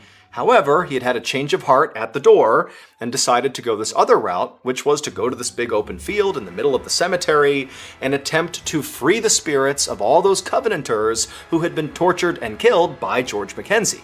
Colin's thinking was, if I can free all of these poor tortured souls, that maybe once they're gone, George Mackenzie's spirit will also go away. And while, according to Colin, he was able to free, 200 some odd trapped souls, he said there were many more that still needed to be freed, and he just didn't have the strength. Like, he couldn't do this right now. And so he said, I have to rest and do this at another time. Now, the journalist and the photographer were totally over this and did not care at all. It's 2 a.m., they don't really understand what he was doing, they don't really know if this was the exorcism or if it was something else, but to them, they're like, okay, fine, we'll get out of here, it's late, it's not a big deal. And so the three of them, they began walking out of the cemetery, and right when they got in front of the church, so basically between where the Black Mausoleum was and where that field was, where Colin had been for the past several hours, Colin abruptly stopped, and he told the journalist and the photographer that actually, you know what? He had a little strength left, and he felt like it was his duty to try this again, because he knew he could free more souls, and so he was going to give it another go. And so the journalist and the photographer are like, okay. And so Colin, he gets out his Bible and he begins kind of doing the same thing he was doing out in the field, walking around, chanting Bible verses, spraying holy water all around. And then at some point, for reasons he did not explain to either Susan or the journalist, he pulled out 12 candles from his backpack that he had brought along, and he put them in a circle on the ground right in front of this church. It also encompassed this big Celtic cross that was on the ground. And Colin was inside of this circle, and he lit all these candles, and the whole time again, he's chanting out these Bible verses, and he stands up, and right after all the candles have been lit, suddenly Susan and the journalist noticed that the candles begin to flicker. And it's not windy at all inside the cemetery, like they shouldn't be flickering. And at the same time, Colin seemed to sense that something was happening around him, and he turned his whole body, his whole presence, and he looked over at the Black Mausoleum and began chanting these Bible verses louder and louder, like he was aiming them at the Black Mausoleum. And as he was doing this, the candles were flickering more and more and more. And at some point, Colin actually picked up one of these candles and kind of held it out at the Black Mausoleum. And so at this point, the journalist and the photographer, Susan, they're sensing that something weird is happening here. Like, this is spooky what they're seeing. Like, why are the candles flickering? What's going on with Colin? Like, what's happening here? And for a minute, the two of them kind of abandoned their actual job, which is to document what they're seeing. And they just stood there kind of witnessing this totally bizarre event. But then Susan sort of broke out of it, she lifted up her camera, and right as Colin is passionately chanting out these verses, she takes a picture of him, and the second she does, the flash lights up the cemetery, and then after the flash goes away, Colin, it was like the light went out on him, and he just crumpled to the ground. And so the journalist immediately ran over to Colin to see if he was okay, and Colin, who's like barely conscious at this point, he just kept repeating, "This is going to kill me, this is going to kill me." And so Susan was about to run over and join her colleague and make sure Colin was okay, but before she did, she glanced down at her camera to see the picture she had taken of Colin right before he collapsed. And as she glanced at it, she couldn't believe what she was looking at. At first she thought, maybe this is some trick of the light, like this can't be right. But then she zoomed in on the photo, and when she looked closely, she screamed. Here's the photograph that Susan took. As you can see, Colin the minister is standing there with the candle outstretched, and behind him is the big church, and on the church, on the left side, there are windows. Now, this church was locked up. Nobody was inside the church at the time. But you can clearly see in the left window, there is a figure in that window looking out at Colin. Now, of course, this is not evidence enough to make everybody believe that, oh, that must be George Mackenzie's spirit staring out at Colin. He's the reason Colin collapsed. But I'll tell you, this photograph is not the end of the story. Remember, after Colin collapsed to the ground, after this photo was taken, the journalist ran over, and all Colin kept saying was, "This is gonna kill me, this is gonna kill me." Well, it would turn out he'd be right. Not long after this failed exorcism, Colin would die inexplicably.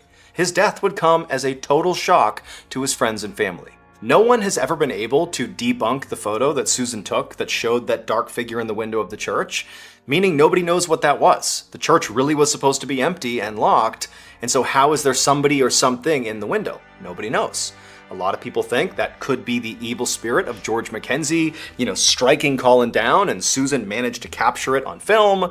But, it's up to you if you believe that or not. But I will say, to this day, people go into that cemetery and come out with scratch marks on them and, claiming they were pushed or pulled or strangled. And so that cemetery is considered to be one of the most haunted places in the world. And George Mackenzie's spirit, who supposedly haunts it, is considered to be one of the most dangerous poltergeists in the world as well.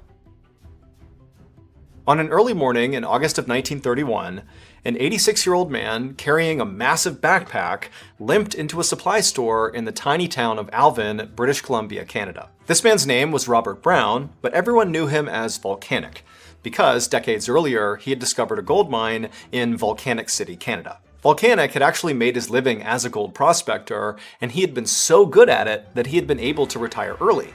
And so these days, as an 86-year-old man, he pretty much got to do whatever he wanted, whenever he wanted. And so inside of this supply store, the young man at the cash register smiled at Volcanic and offered to let him keep his backpack at the front of the store while Volcanic shopped. And Volcanic kind of scowled back at him. He took offense to this. He knew how he must look to this clerk. Volcanic was old, short, super skinny, and he dragged his left foot when he walked.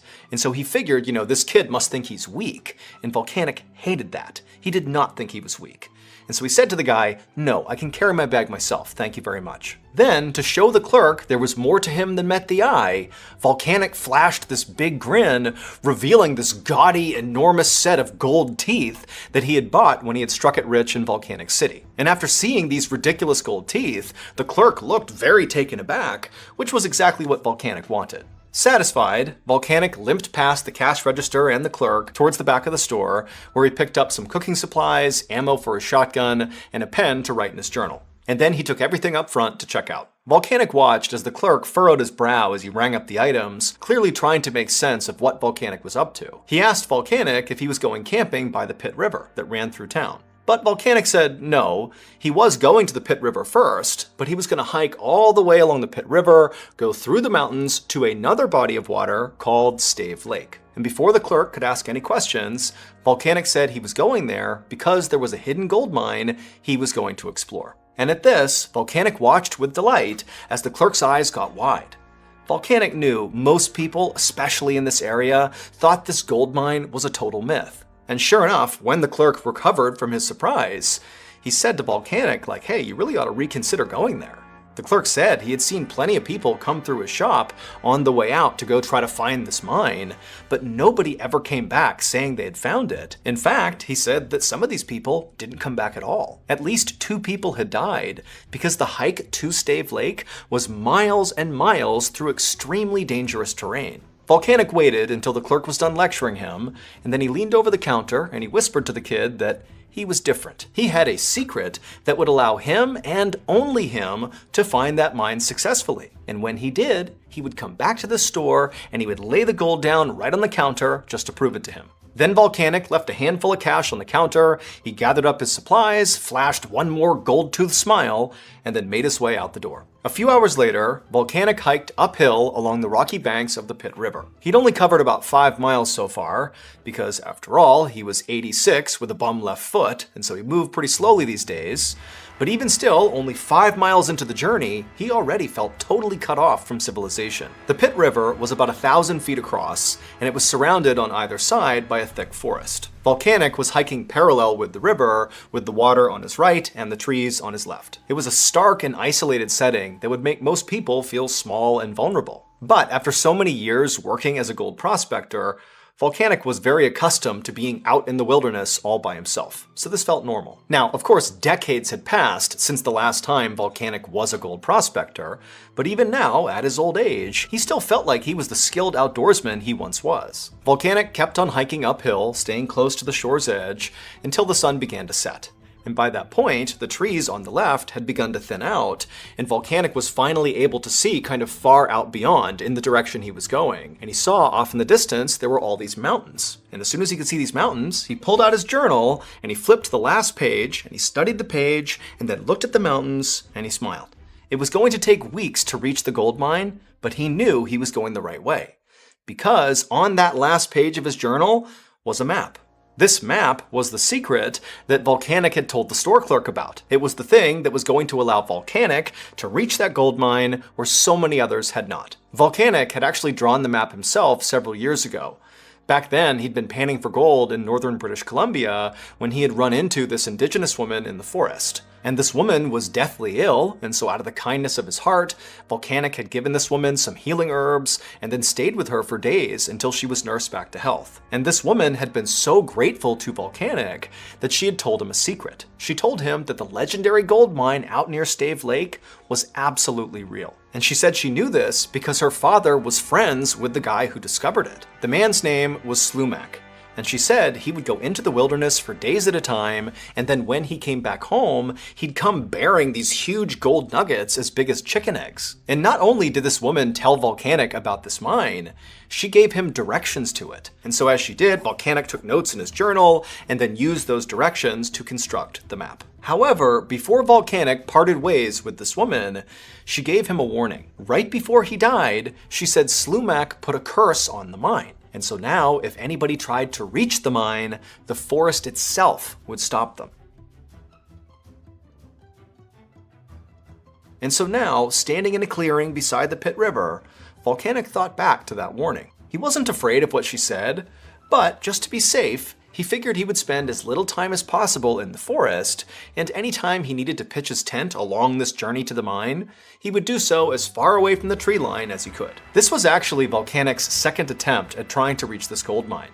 5 years earlier, he had attempted this exact same hike. On that attempt, despite Volcanic reaching the shores of Stave Lake, which apparently was right near the entrance to this gold mine, he had to stop because he got a severe case of frostbite on his left foot. That frostbite had caused 3 of his toes to die and rot, and so Volcanic had to amputate all 3 of them with his pocket knife right there out in the wild. No anesthetic, nothing. And so this is why Volcanic had to turn around on that attempt, and it's why he now walked with a limp. And Volcanic had to admit that the fact that he had been forced to literally cut off his own toes did make it seem like he had become a victim of Slumac's curse. But he also knew that it didn't take a curse to make the Canadian wilderness dangerous. He just should have worn thicker socks. Just then, Volcanic heard a twig snap somewhere outside of his campsite in the darkness. And so instinctively he shot up, he grabbed a shotgun, and he turned towards the sound, half expecting a bear to come charging out of the woods. But after standing there for several minutes, nothing came out of the forest, and eventually all Volcanic could hear was the gentle sound of his fire and the river. The forest was totally still. As his heartbeat slowed down, Volcanic told himself that, the sound he heard must have just been a rabbit running through the forest, nothing to worry about. And so he lowered his gun and steadied his breathing, and he looked at his fire and he gave half a thought to just leaving his campfire burning, just in case he heard something else, he'd have some light to go out and see what it was. But he thought he was being kind of paranoid, and so he grabbed some water and put out the fire, engulfing him in darkness, and then he climbed into his tent and fell asleep. The next morning, Volcanic got up at sunrise, packed up his tent and his camping gear, and then hiked all day long. And he did this day in and day out, dragging his left foot behind him for over a month. Volcanic knew he was moving much slower than a younger, healthier man would. Some days, he could barely travel a mile before feeling so exhausted that he would have to stop. But despite becoming skinnier and more ragged by the day, Volcanic kept on hiking.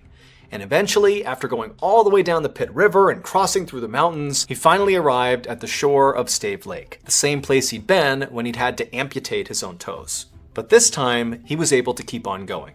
Volcanic hiked all the way to the opposite side of Stave Lake, and he came to a stop to take in the view.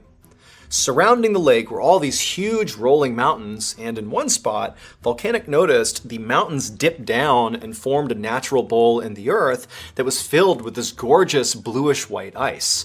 Now, even though Volcanic had never been to this place before, he knew instinctively that that had to be Stave Glacier. And this glacier meant everything to Volcanic because it was the last major landmark on his map on the way to this mine. According to his map, the entrance to the gold mine was located on the side of a mountain not far from the glacier.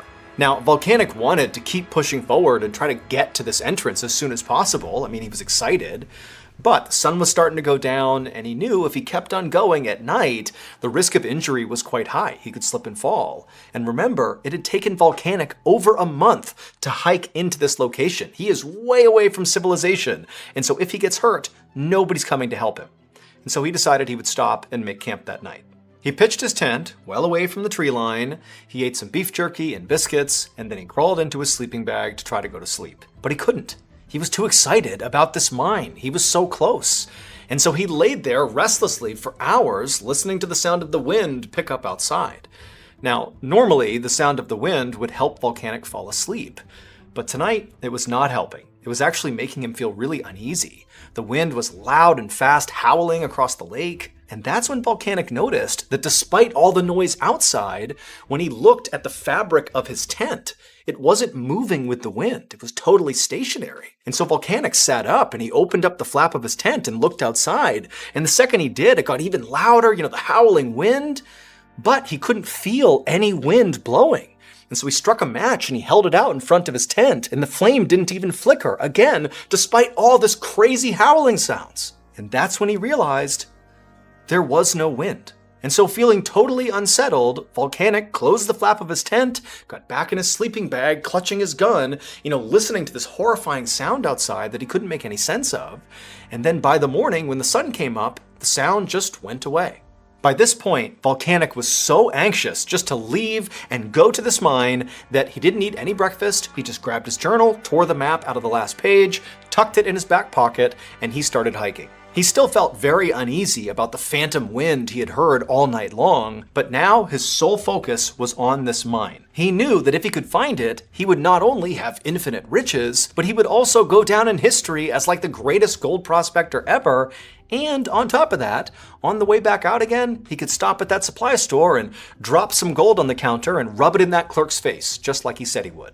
Volcanic made his way first towards the glacier and then up the side of a mountain. He dodged tree limbs and climbed over boulders, all the while dragging his left foot on the ground. And then finally, up ahead, he saw this dark hole on the side of a mountain, and it looked like the entrance to a cave. Now, Volcanic could not see very far into that cave, but he was certain the gold mine had to be inside of there. And so with a rush of excitement, he made his way up to the dark entryway, and he stepped inside. 2 months later, on November 2nd, 1931, that store clerk back in Alvin looked out the front window of his store and watched the snow begin to fall. A blizzard was coming in, and all this clerk could think about was that strange old man with the gold teeth who had wandered off into the wilderness 3 months earlier. Now, the old man had told the clerk that he would stop by the store on his way out to prove he had found the gold. However, the man had not returned. And so the clerk wasn't sure if that was because, he was too embarrassed because he hadn't found the mine, or if maybe he had gotten stuck out in the wilderness. But either way, the clerk just had a bad feeling that, something bad could have happened to that guy. And so just to play it safe, the clerk grabbed his jacket, he left the store, and he went to go find the local game warden to tell him what was going on. 3 weeks later, that same game warden trudged through knee-high snow at the edge of Stave Lake. Even though he and his search party were much younger and healthier than Volcanic, it had still taken them weeks to arrive here, mostly because of the blizzard. But in all the time it took hiking to this location, they had not found a single trace of Volcanic. The warden was beginning to wonder if this was pointless, if they should just turn around and head back. And that's when he looked up and he noticed the glacier on the far end of the lake. And in the snow near that glacier was this little pop of color. The warden pointed it out to his men, and they all began running towards it, and as they got closer, they realized what this thing was a tent that had collapsed under the snow. And then once they actually reached the tent, they shoveled off all the snow and sort of popped it back up, and they looked inside. But Volcanic was not in there. Instead, they found an empty sleeping bag, they found some cooking supplies, a shotgun, some ammo, and a journal that's last page was missing.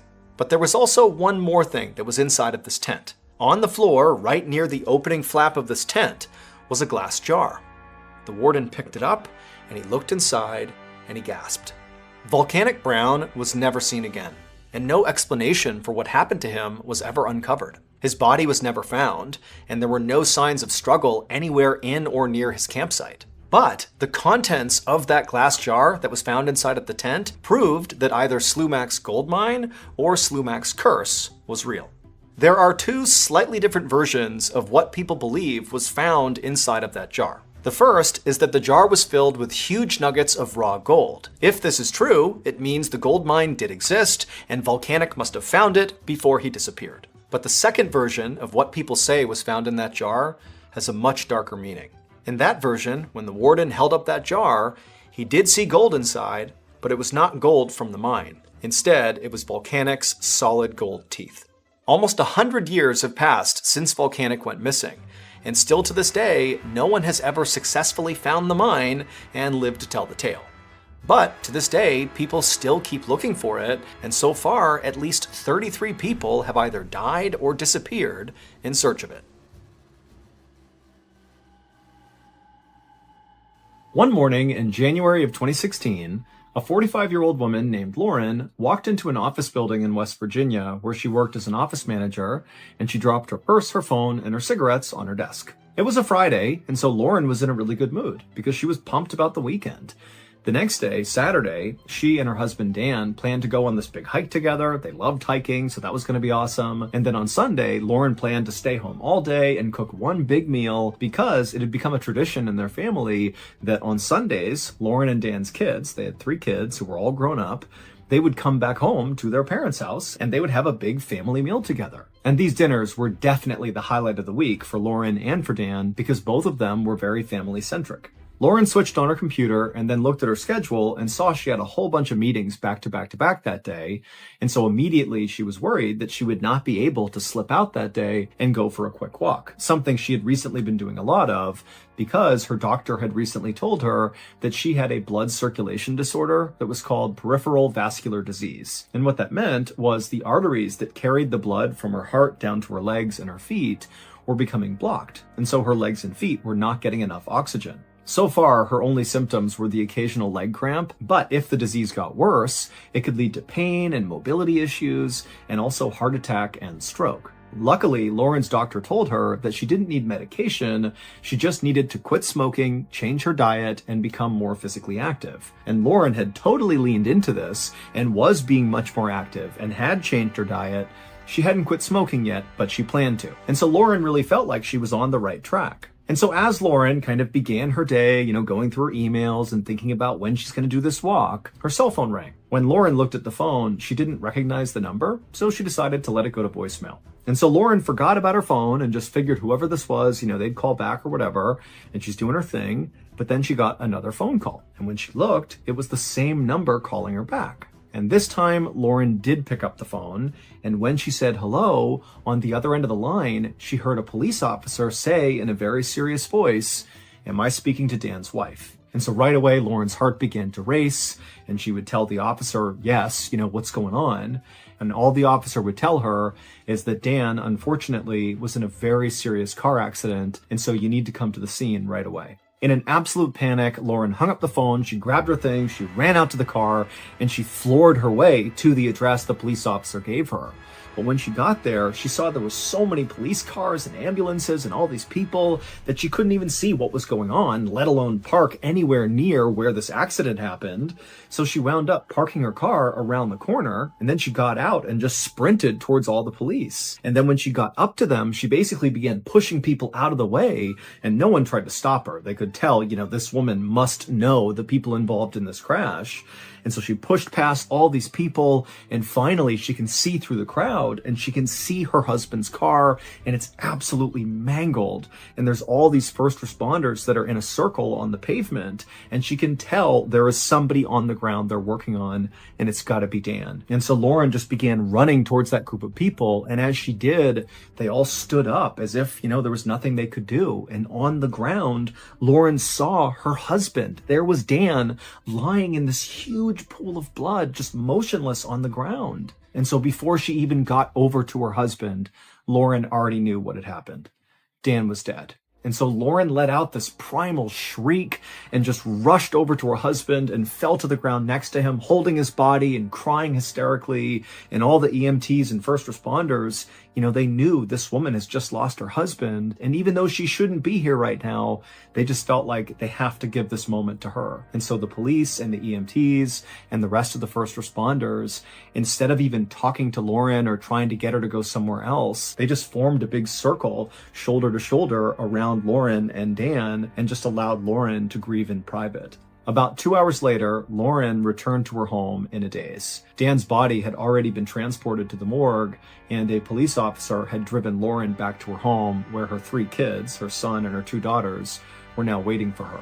And so when Lauren went inside the house and went into the living room where her kids were, her kids, who already knew what had happened, they just immediately swarmed her and hugged her, and they all just cried together. I mean, this was so horrible and so unexpected that nobody knew what to do. Finally, Lauren tried to speak through her sobs, but when she did, she just couldn't get words out. It was like her chest was so tight she couldn't even speak. And then suddenly, Lauren realized this pressure on her chest was very real, and it was getting worse and worse, to the point where it was genuinely hard to take a breath in.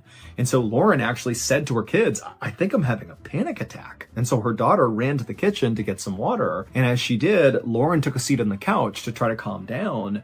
But by the time her daughter came back with the glass of water, Lauren straight up just could not breathe. I mean, she was trying to pull air in, but it wasn't going in, and she was totally panicking. And so she looked at her kids and just mouthed the words, "I can't breathe." At which point the kids understood, like, this is way beyond just grief and sadness. Like, she's having a physical emergency right now. And so one of Lauren's daughters picked up the phone and called 911. A few minutes later, an ambulance arrived, and they would take Lauren to a local hospital. But as soon as they got there, the doctors and nurses determined that very likely Lauren had had a heart attack. And even though she was basically stable right now, their fear is she was going to have another one. And this particular local hospital just lacked the resources and staff to actually treat Lauren. And so they pretty much immediately transferred Lauren to another hospital called the JW Memorial Hospital in Morgantown, West Virginia, because that hospital had a specialized cardiac care unit for people with very serious heart problems. Dr. Conard Falinger was the cardiologist on duty at JW Memorial Hospital when Lauren was brought into the intensive care unit, followed closely behind by her 3 adult children. Now, Dr. Falinger was used to seeing worried families in the hospital, but Lauren's kids looked far more distressed than he was used to seeing. And when he spoke to Lauren's kids about, what's going on with Lauren, he would see why. The doctor would learn that this family has lost their father, their husband,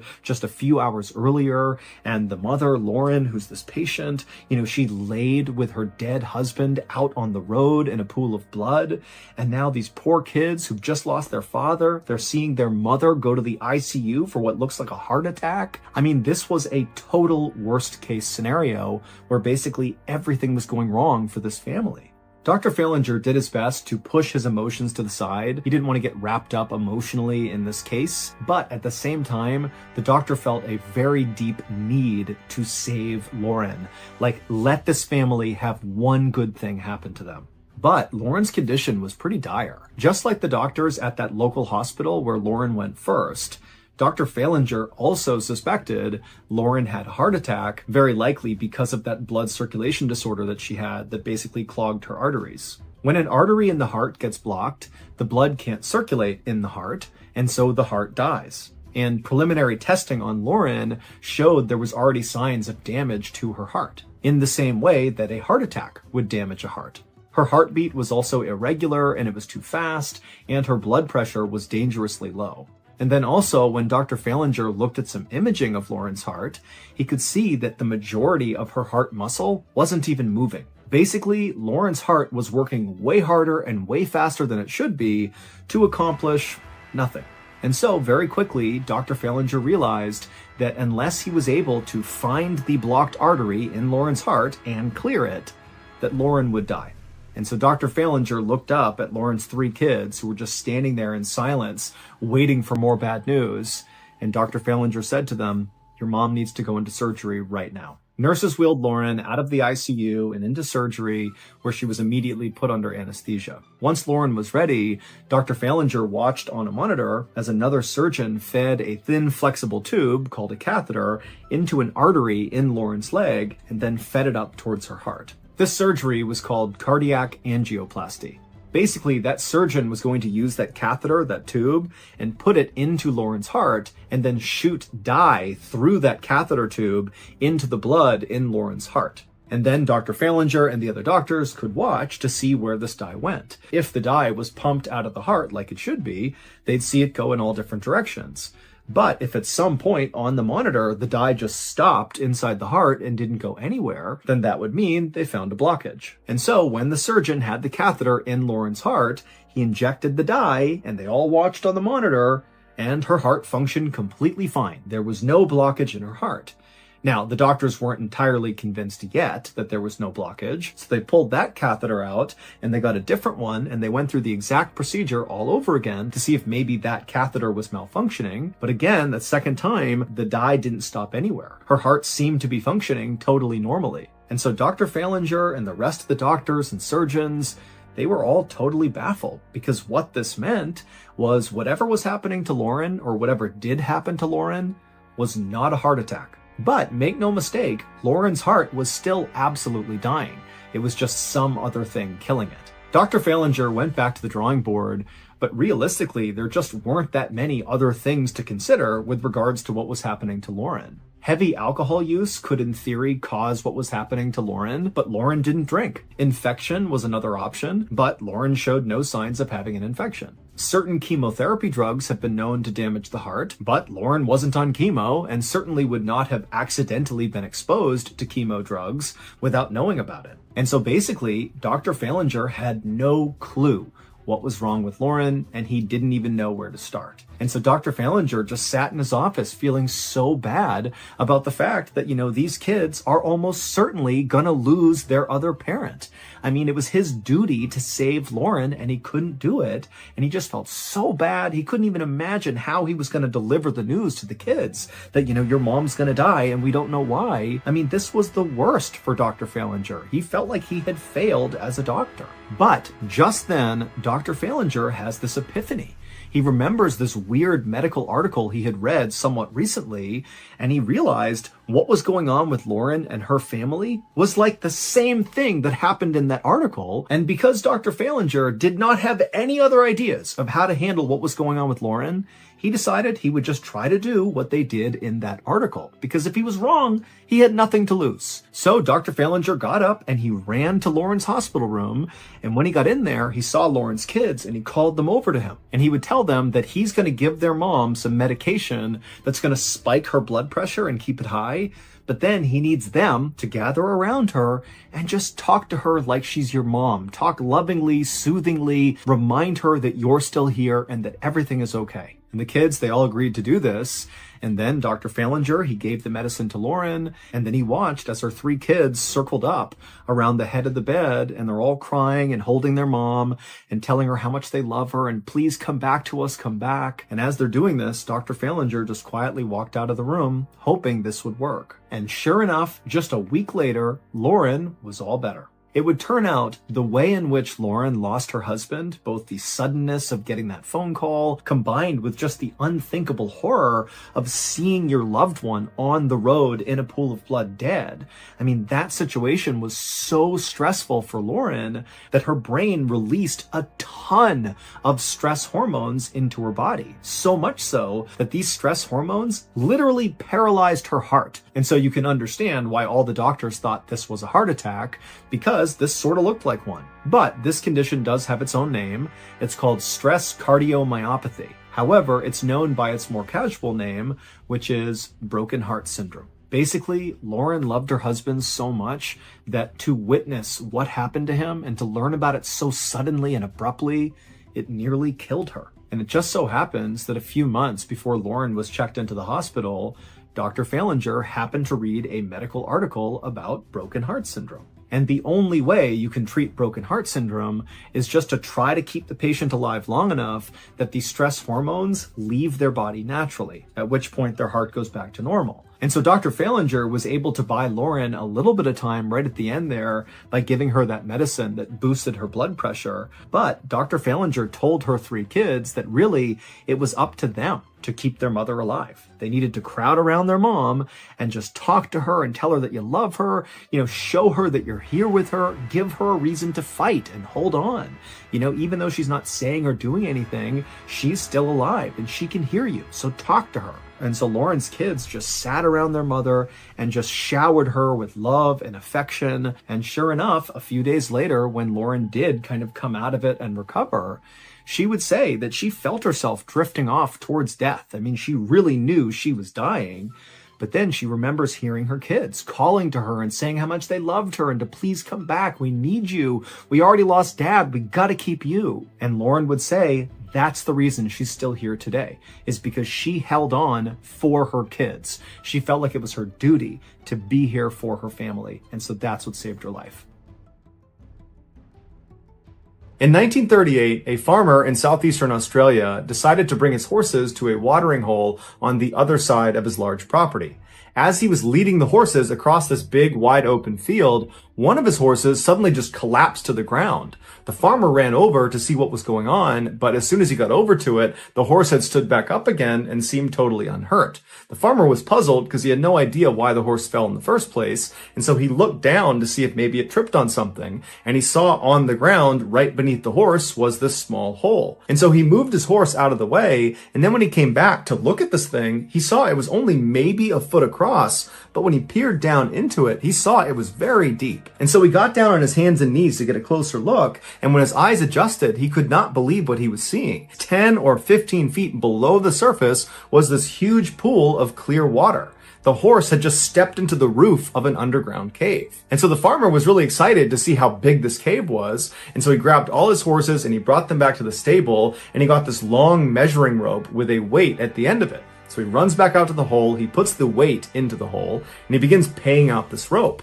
And so down it goes, 10 feet, 20 feet, 30 feet, it just keeps on going and going until finally the weight hits solid land at 120 feet. And so the farmer is like, wow, this is a huge cave. So he pulls it back up thinking that's the bottom, but in reality it wasn't. It actually extended down almost 300 additional feet. The farmer and his horse had just accidentally found one of the most beautiful and deadly freshwater caves in the world, called the Shaft. The reason it's called the Shaft is because the only way in or out of this underwater cave is through this hole in the middle of this field that this horse created, and it's literally a shaft that goes down 18 feet until it reaches the surface of this massive underground body of water. The opening to this shaft is so narrow that cave divers, they can't get into it with their gear on their backs. So they literally need to be lowered into this cave by themselves, and then their gear is lowered down after them, and they put it on while they're treading water. The solid ground that the farmer's weighted line had touched at 120 feet when he believed he had reached the bottom of the cave,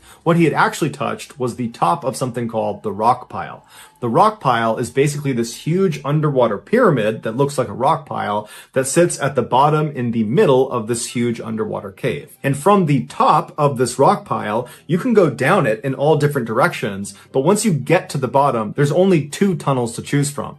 There's one that goes west, basically down at an angle that dead ends at 260 feet. And then on the other side of this underwater pyramid is the eastern tunnel, and that's much more treacherous. It goes down at a more steep angle to 400 feet. The few elite divers that have explored the deepest recesses of this cave say there are three distinct stages to it. Stage 1 is from the surface down to 120 feet, the top of the rock pile. During this stage, the diver swims unobstructed in beautiful clear water with sunlight poking through the hole. It's a very easy section of the cave. And there's a safety line that's anchored from the surface straight down to the top of the rock pile. So you have something to hold on to as you go down and back up. Stage 2 is where things get a bit dicey. Stage 2 begins at the top of the rock pile and extends down all the way to the bottom of the westerly tunnel at 260 feet where it dead ends, or down to the 200-foot mark of the easterly tunnel where you come to something called the drop-off ledge. And it's quite literally a ledge in the middle of this tunnel where beyond it there's a fairly steep drop-off, and it leads down to an area that's so treacherous it's got its own stage. Starting with stage 2 and then with stage 3, there is no safety line to guide you in the direction you need to go. So you're on your own as soon as you reach the top of the rock pile. And so you make your way down any direction you want down the rock pile until you reach either of these tunnels. And as soon as you go into them, you immediately start to lose visibility because the sunlight cannot penetrate all the way into these tunnels.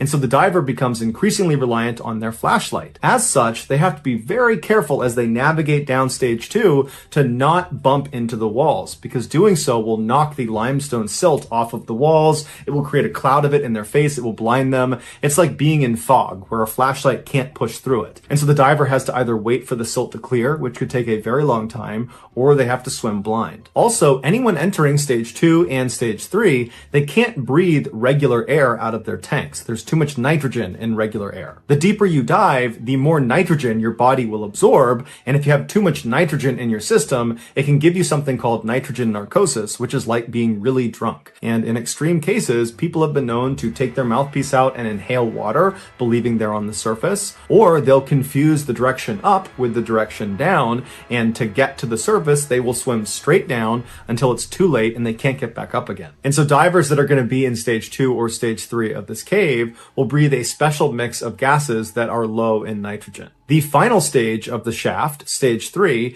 is just from the 200-foot mark of the easterly cave, so that drop-off ledge, all the way down to the bottom at 400 feet. This stage is unbelievably dangerous. As soon as you drop off that ledge, all the sunlight goes away. It is pitch black, and the tunnel narrows considerably and stays incredibly narrow. In fact, many times divers have to squeeze themselves past sections where the rocks are too close together. And so because you're inherently bumping into the walls all through stage 3, you're pretty much guaranteed to be silted out the entire time. At this depth, nitrogen narcosis is virtually guaranteed, even if you're breathing a special low nitrogen mix of gases. And so divers need to be ready to abort the dive at any moment if they feel symptoms coming on. Once the diver has turned around and is making their return trip, but they're still in the third stage section of the cave, they need to be careful of false domes. These are offshoots on the ceiling only in this third stage that look like the way out. And especially when things are silted out and it's dark, you're low on oxygen, you might be panicking, it'd be very easy to confuse these with the way out. But in fact, these false domes are exactly what their name implies. They are false. They are dead ends. They go nowhere. Stage 3 is reserved exclusively for extremely experienced cave divers who get special permission. In 1973, 8 divers got permission to dive the first and second stages of the shaft cave. They did not get permission to dive the third stage of the cave. On May 28th of that year, the 8 divers arrived in that big open field near the cave opening and began prepping their gear. Their plan was to dive down all the way to the edge of the drop-off ledge, so looking into the third stage, and then once they got there, look around for a minute and then turn around and head back up to the surface. These 8 divers were experienced divers, but their experience was all in open water environments. None of them had dove in a cave. And so they were confident divers, but they were a little bit naive. They believed the dive down to the edge of the third stage was going to be fairly routine and would just be simple and fun. But before any of them had even gotten into the water, they had already made a critical mistake. Instead of jamming their bottle with the special low nitrogen mixed gas that they would need since they were going into stage 2, and so that's a requirement, instead of doing that, they just jammed their bottles with regular air. So they were basically guaranteeing that they would get nitrogen narcosis. But once they had all their gear prepped, they made their way over to the entrance to the shaft, and one by one they were lowered down into the water and their gear would follow. And then once all of them were all jocked up, they grabbed the safety line and they began their descent. It only took about 2 minutes to get down to the top of the rock pile, and there they spent about 5 minutes taking pictures of each other before heading down the eastern tunnel. 3 of the divers were siblings, Glenn, Stephen, and Christine, who were 25, 22, and 19 respectively. And Glenn remembers after they made their way all the way down the eastern tunnel and they reached the drop-off ledge, he remembers seeing his sister, his brother, and all the other divers. Everyone seemed just fine. Everyone's just looking over this ledge. They're taking turns, kind of peering down into this black abyss that is stage 3. And then after 5 minutes or so, Glenn looked at his gauge and he saw his air was getting fairly low. Not emergency situation, but it was time to leave, and everybody else had the same amount of air as he did, and so everybody else was running low on air. And so Glenn was about to grab his sister, who was several feet right in front of him. She was still looking over the ledge down into stage 3, but when he reached out to grab her, she and all the other divers just suddenly jumped forward and dove straight down into the abyss out of sight. They dove into the stage 3 section. This was not something that Glenn was tracking anybody doing. This was not something anyone said they were going to do. This was not part of the dive. This was very dangerous and they weren't allowed to go down there. And so Glenn immediately swam down after them to try to grab his sister and stop her, or grab his brother, or grab any of them. But as soon as he went over that ledge, he saw it was totally pitch black and it was completely silted out from all these divers suddenly launching over the edge. And so Glenn knows he's not going to find them in the silt. It's also very dangerous for him alone to just dive down there. And so he figures, you know what, I'm sure they're fine. They probably planned this out and they're just going to go down a little ways and they'll come back up again. And so I'll just go to the rock pile and wait for them. And so Glenn turns around and he goes up back over the drop-off ledge. He makes his way to the rock pile and he just sits there facing the eastern tunnel, waiting for his brother, his sister, and the other divers to come back out again. But they don't. And finally, his air gauge gets so low that he literally has to go to the surface. And he's thinking to himself, if my air is this low, what are they doing down there? 24-year-old Larry Reynolds was one of the divers that went with Glenn's sister and brother and the other 2 divers into this forbidden third stage section of the cave. Although he doesn't say this, it sounded like he and the others just wanted to go a little ways into this off-limit section, check it out, and then turn around and go back to the surface. And so Larry would say, as soon as they went over the ledge and they're in this third stage, it went completely pitch black and the tunnel immediately constricted dramatically. And so as they're going down this very tight and pitch black tunnel, they reach a section that's so tight, they're down on their stomachs, literally pulling themselves through. And so after a few minutes of the group forcing themselves into this unbelievably dangerous place, it's like they all collectively realized, this is a terrible idea, we need to turn back. And so as they all began turning around, they realized their return trip just back up to the drop-off ledge, which was only maybe 25 feet, was completely silted out. And so Larry is in the back of this return trip line, and right in front of him is Christine. And so as soon as they all make their way into the silt, the only thing Larry can see with his flashlight is Christine's fins. And so he's staying right up on her and keeping his light on that fin to make sure he's going in the right direction. And so after only a few moments, Christine's fin fins just suddenly disappear. And so Larry's thinking, I don't know where she went, but I don't have enough time. I have almost no air. And so he just keeps on swimming, believing he's going the right way. And sure enough, he clears out of the silt and he goes up and back over the drop-off ledge, and he shines his light back up the eastern tunnel, back up towards the rock pile, expecting to see Christine and the other divers he was just with. But he's looking and there's no one there. There's no silt. It's totally clear. And there's not one diver in front of him. And so he looks at his gauge again and he's got a little bit of air, enough to maybe go down and make sure nobody is still down there. Because he's thinking, I don't think it's possible they could have swam all the way through this tunnel in this space of time. So he turns around, he goes back over the drop-off ledge, back into the silt, and as he's moving very slowly and cautiously, up ahead he sees flashlights moving around on the ceiling of the tunnel. And so he moves down towards this flashing light, and he realizes the light is coming from inside of a false dome right above him. And so he looks up, and he saw there was Christine and another man named Roberts, who was 28, frantically swimming around, shining their lights, looking for the way out, not realizing they're in this dead end. And so Larry was about to shine his light to get their attention when Larry's flashlight went out. And so now Larry is in complete darkness. He is completely silted out. He doesn't even know how much air he has left because he can't shine the light on it. And so he's starting to panic. He starts banging on his flashlight, and finally the light comes back on. And when it does, he shines it straight up again to try to shine it towards Christine and Roberts, but he had drifted farther down the tunnel. And so by the time he shined his light, he wasn't underneath the false dome. But when he shined his light in the other direction, he saw he was at the very far end of where the group had gone. And so farther down into stage 3 was clear. There was no silt. And so he shined his light down into the stage 3 tunnel, and way down the tunnel, barely visible, he sees there is one diver with his flashlight out swimming the wrong direction down into oblivion. His name was John, he was 20 years old, and he almost certainly had nitrogen narcosis. Larry knew he could not save him, and so Larry turned around and went back into the silt, back up in the direction of the rock pile, touching the ceiling, looking for that entrance into the false dome to try to help Christine and Roberts. But he's not finding it, and he's looking at his air gauge, and it's getting critically low, and he knows if he doesn't go soon, he's gonna die. And so at some point, after not finding the entrance to this false dome, he decides he just has to go out and save himself. And so he manages to get out of the silt. He goes up and over the drop-off ledge. He gets to the rock pile. He grabs the safety line and he fins himself up to the surface. And when he gets to the surface, he looks around and there's only 3 other divers up there, one of which is Glenn. And Glenn, he looks visibly panicked and he yells to Larry, "Hey, have you seen my brother and my sister? Have you seen the others? Are they coming up after you?" And Larry looks at him and just shakes his head. He didn't know what to say. He knew they were gone. But for Glenn, this was his baby brother, his baby sister. He had to go back down. And so with the little bit of air he had left, he put his mouthpiece in, he turned around and he dove straight down as fast as he could, staring towards the opening of the eastern tunnel, praying that his family members, that his friends are going to come out of there. But as he's swimming down and he's running out of air, no one was coming out of that tunnel. And so finally, when his air was basically empty, he had to turn around. And on that return trip back to the surface, he realized his siblings and his 2 friends were gone.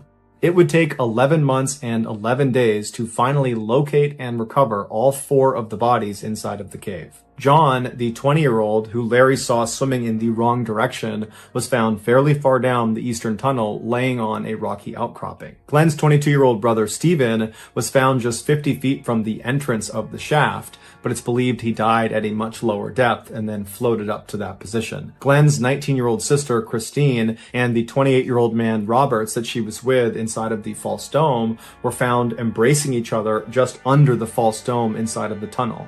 Investigators believe when they were in there, they couldn't find the exit, and then realized that they had so little air that even if they found the exit, they would not get out in time. And so knowing they were just minutes away from death, they abandoned looking for the exit and instead just embraced each other while they died. And then afterwards, they floated down and out of the false dome. After this tragedy, the shaft was permanently closed to all divers, but years later, they would reopen it. On the afternoon of June 4th, 1960, a 15-year-old girl named Mela Bjorklund climbed off the back of her boyfriend's motorcycle. Her boyfriend was an 18-year-old named Nils Gustafsson, And this couple had just driven 18 miles from the city in southern Finland where they lived to get to this beautiful forest and lake where they, along with another couple, were going to go camping. The other couple, who was still a few minutes behind them, was Nils's best friend, Seppo, and his girlfriend, whose name was Anja. As Nils parked his motorcycle, Mela looked out over the lake, and she saw it was totally beautiful, the forest completely wrapped around the lake, and there were all these people out on the lake, boating and swimming and having a great time. But despite all these people here, to Mela, it still kind of felt very quiet and peaceful. This didn't feel like a big touristy destination. It really felt like they were out in the wild. And for Mela, who loved the outdoors, this felt like a great spot to celebrate her 16th birthday. Because that's actually why the couples were out camping. Mela was turning 16 in a couple of days, and so this was going to be her party. Just then, Mela heard another motorcycle approaching, and she turned around and she saw it was the other couple. It was Seppo who was driving, and Anja was right behind him. And Seppo, he looked up and saw Mela looking at him, and he grinned and braked hard with his motorcycle and kind of swung the back wheel out like he was in an action movie. And Mela thought it was totally funny, and she started laughing, and that's when Nils turned around and he saw his girlfriend laughing heartily at Seppo. A moment later, all four friends were giving each other hugs and saying hello, and then after catching up, the friends walked over to this small shack that was right by the water. It was the snack kiosk. Their plan was to load up on supplies and then quickly make their way into the forest where they'd actually be camping and just relax, enjoy the night, and go to bed. But as the friends walked towards the snack kiosk, Seppo made a joke about how his motorcycle was way better than Nils's motorcycle. And Mela, who was Nils's boyfriend, she laughed at this joke and thought it was really funny. But as she was laughing, she happened to look over at Nils, her own boyfriend, and she could tell, he just looked upset, like he was scowling at her and also at Seppo. And immediately, Mela felt really bad because she was thinking, maybe Nils thinks I'm flirting with Seppo by laughing at all of his jokes. And so Mela really did not want Nils to think anything was going on with her and Seppo because there was nothing going on. But when Mela looked over at Nils again to kind of confirm that he really did look mad, he didn't look mad. He was smiling and laughing again. And so Mela told herself, she must have just imagined that Nils was never upset. It was all in her head. So Mela reached over and grabbed Nils's hand, and the two couples walked the rest of the way over to the kiosk. The snack kiosk was really just this little shack right near the beach, and then behind the shack was a small house where the owners of the snack kiosk lived. And as soon as they got up to the kiosk, Mela noticed the woman who was manning the kiosk had her back to them and didn't seem remotely interested in turning around and helping them get what they needed. And so Mela was just like, okay, hey, excuse me, we just want to buy something. And the woman at this point, she whipped her head around and she looked at Mela really angrily and just said, "What do you want?" And Mela, who was totally taken aback by this, she kind of mumbled an apology, not really even sure if she did something wrong or not. And then she asked the woman if they could just get a couple of beers and sodas and they'd be on their way. And as this is happening, Seppo and Anja, who were right behind Mela, they were just giggling the whole time because this woman's behavior was so bizarre and so unexpected, they just couldn't help themselves. So as the teenagers are giggling, this woman is bending down and getting the sodas and beer, and she's huffing really angrily like this is such a huge inconvenience, and then she just slammed them up on the counter. As the woman was punching in the total into the cash register, Mela found herself looking over at the house behind the shack where this woman presumably lived, and Mela noticed there were all these empty beer bottles that lined the front railing of the house. And so Mela figured, maybe this was a clue as to why this woman was so hostile. Any household that produced that many empty beer cans likely was not a very happy place to live. And so finally, the woman in the kiosk gave the teenagers their total, at which point Nils stepped forward and he actually paid for the stuff instead of Mela. And then as Nils and Mela grabbed the things they bought and were about to turn and leave, the woman in the kiosk kind of cleared her voice and she asked them, hey, are you camping out by the lake? And to Mela, it seemed like this woman was suddenly being really nice, maybe as a way to kind of make up for how rude she was when they first walked over. And so Mela put on a smile and told this woman that, we're staying out by the lake. We're really excited about it. Thanks for asking. But the woman did not seem happy to hear this. Instead, the woman kind of scowled and then told them that they better set their tent as far away from here as possible. None of the teenagers had any idea how to respond to this. So they just kind of stood there and there was this really intense, awkward silence for a moment. And then the kiosk lady just began literally shooing the teenagers away, telling them to go, get out of here. And so finally the teenagers did turn around and started walking. But after walking pretty far away from the kiosk, they heard the kiosk woman yell out at them one more time. She basically yelled at them that her and her family had already had lots of trouble with wild teenagers in the past camping out around this lake. And so now she and her husband were totally sick of it. And so after the kiosk lady yelled out this final comment, Seppo and Nils and Anja, they just started laughing because it just seemed so absurd how disrespectful and awful this woman was being, to the point where it was comical. But Mela, she didn't think it was funny. She seemed mean and very angry, and it totally freaked Mela out. But just a couple of minutes later, the teens were back at their motorcycles, and Nils and Mela hopped on one, and Seppo and Anja hopped on the other, and then they began driving down this wooded path that would take them to their campsite. The ride to their campsite was a very short one, and where they were positioned was on this piece of land that sort of jutted out onto the lake. It was very heavily forested, and so it's this amazing view of the water, but it's very secluded in the trees.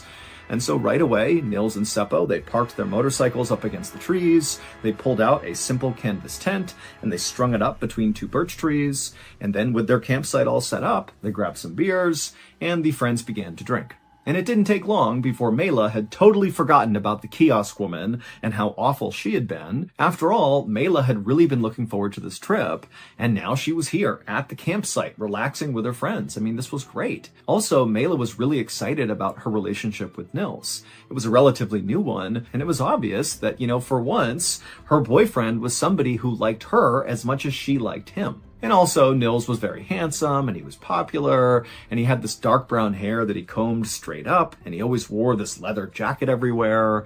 And so Mela just really liked being around him. He was super cool and made her feel really grown up. After sitting around for about 30 minutes to an hour, just having a couple of drinks and swapping stories and kind of easing into their night, the friends eventually made their way down to the water, and they went swimming for a while, and they continued to drink down by the dock. And then when they were tired of swimming, the teens just laid on the dock and enjoyed looking out at the sunset. Even though actually in Finland at this time of the year, it's not really a sunset because the sun does not actually fully set. And so when this happens, these are known as white nights, which are very beautiful. I mean, it's kind of like this hazy glow in the sky from the sun not quite setting. And so on this night that the teens are out there on the dock, they had this beautiful, white night to look up at. And for Mela, she felt like this was the perfect birthday celebration. In fact, she would jot down in her diary later that night just how amazing everything was going and how much fun she was having with Nils and their friends. Finally, the teens were done down by the dock, so they grabbed their things, they went back up to the campsite, they dried off, they changed, and then all four of them piled into their one little tent to go to sleep. And eventually, all four of them would drift off to sleep, but then at some point in the middle of the night, Mela woke up. And she heard rustling sounds outside the tent, and so she wondered if, maybe one of the friends had gotten up, and so she sat up and looked out the tent, and she couldn't see anything. She just saw the kind of hazy night sky from the white night, and she couldn't really tell if everybody was inside the tent or not. But then suddenly, a dark, shadowy figure moved in front of the tent flap, the open tent flap. And so this shadowy figure totally blocked all the light that was coming into the tent from the white night. And then this shadowy figure looked into the tent, and they had these bright, glowing red eyes. And before Mela or anybody else in the tent could do anything, there was a snapping sound, and the tent fell down on top of them. The next morning at 6 a.m., two boys who were not in any way connected to these four teenagers were at this lake. They were over to the side doing some fishing, and they were looking kind of out generally in the direction of where the four teenagers had stayed the night before. And this particular day, the lake was not remotely crowded like it was the day before. Basically, it was a ghost town. And suddenly they saw emerge from the forest, basically where the teens had camped, was this young man with blonde hair who was just running away from where that campsite was. And so these boys just stared for a second at this random guy with blonde hair running away from the campsite until the boys lost interest and just went back to fishing.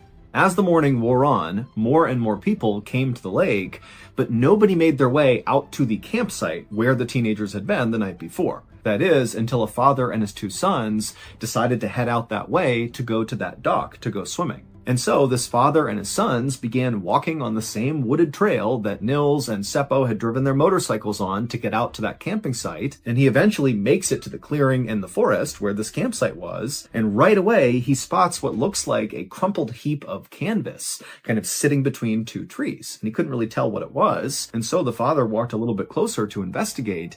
And eventually he realized what they were actually walking up on, at which point he threw up a hand to stop his sons from going any closer, and he turned around and he told his kids, "We have to leave right now." And so the father and his sons, they run back up that trail, they find a phone, and they call the police. When the police arrived at the lake just before noon, they would walk out to that campsite and they would see that crumpled heap of canvas, and then also in and around that crumpled heap were the 4 bodies of the 4 teenagers who had stayed there the night before.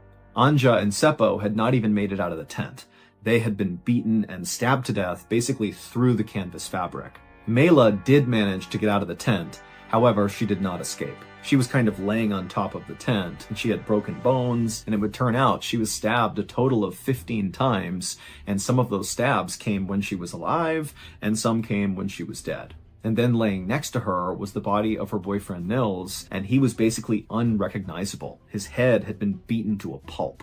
As officers descended on the scene and began rifling through the teenagers' backpacks and different belongings, one officer knelt down near all the victims to look more closely at each of their injuries. And as they were looking at each of the victims, they suddenly heard this gasping sound. It was very faint, but they could definitely hear it. And to their shock, Nils, so Mela's boyfriend, he suddenly opened his eyes and he looked up at this officer. He was still alive. And this officer who's seeing this, who was totally convinced Nils was dead, as everybody else was at first unsure what to even do, but then a second later, the officer stood up and began screaming for a medic.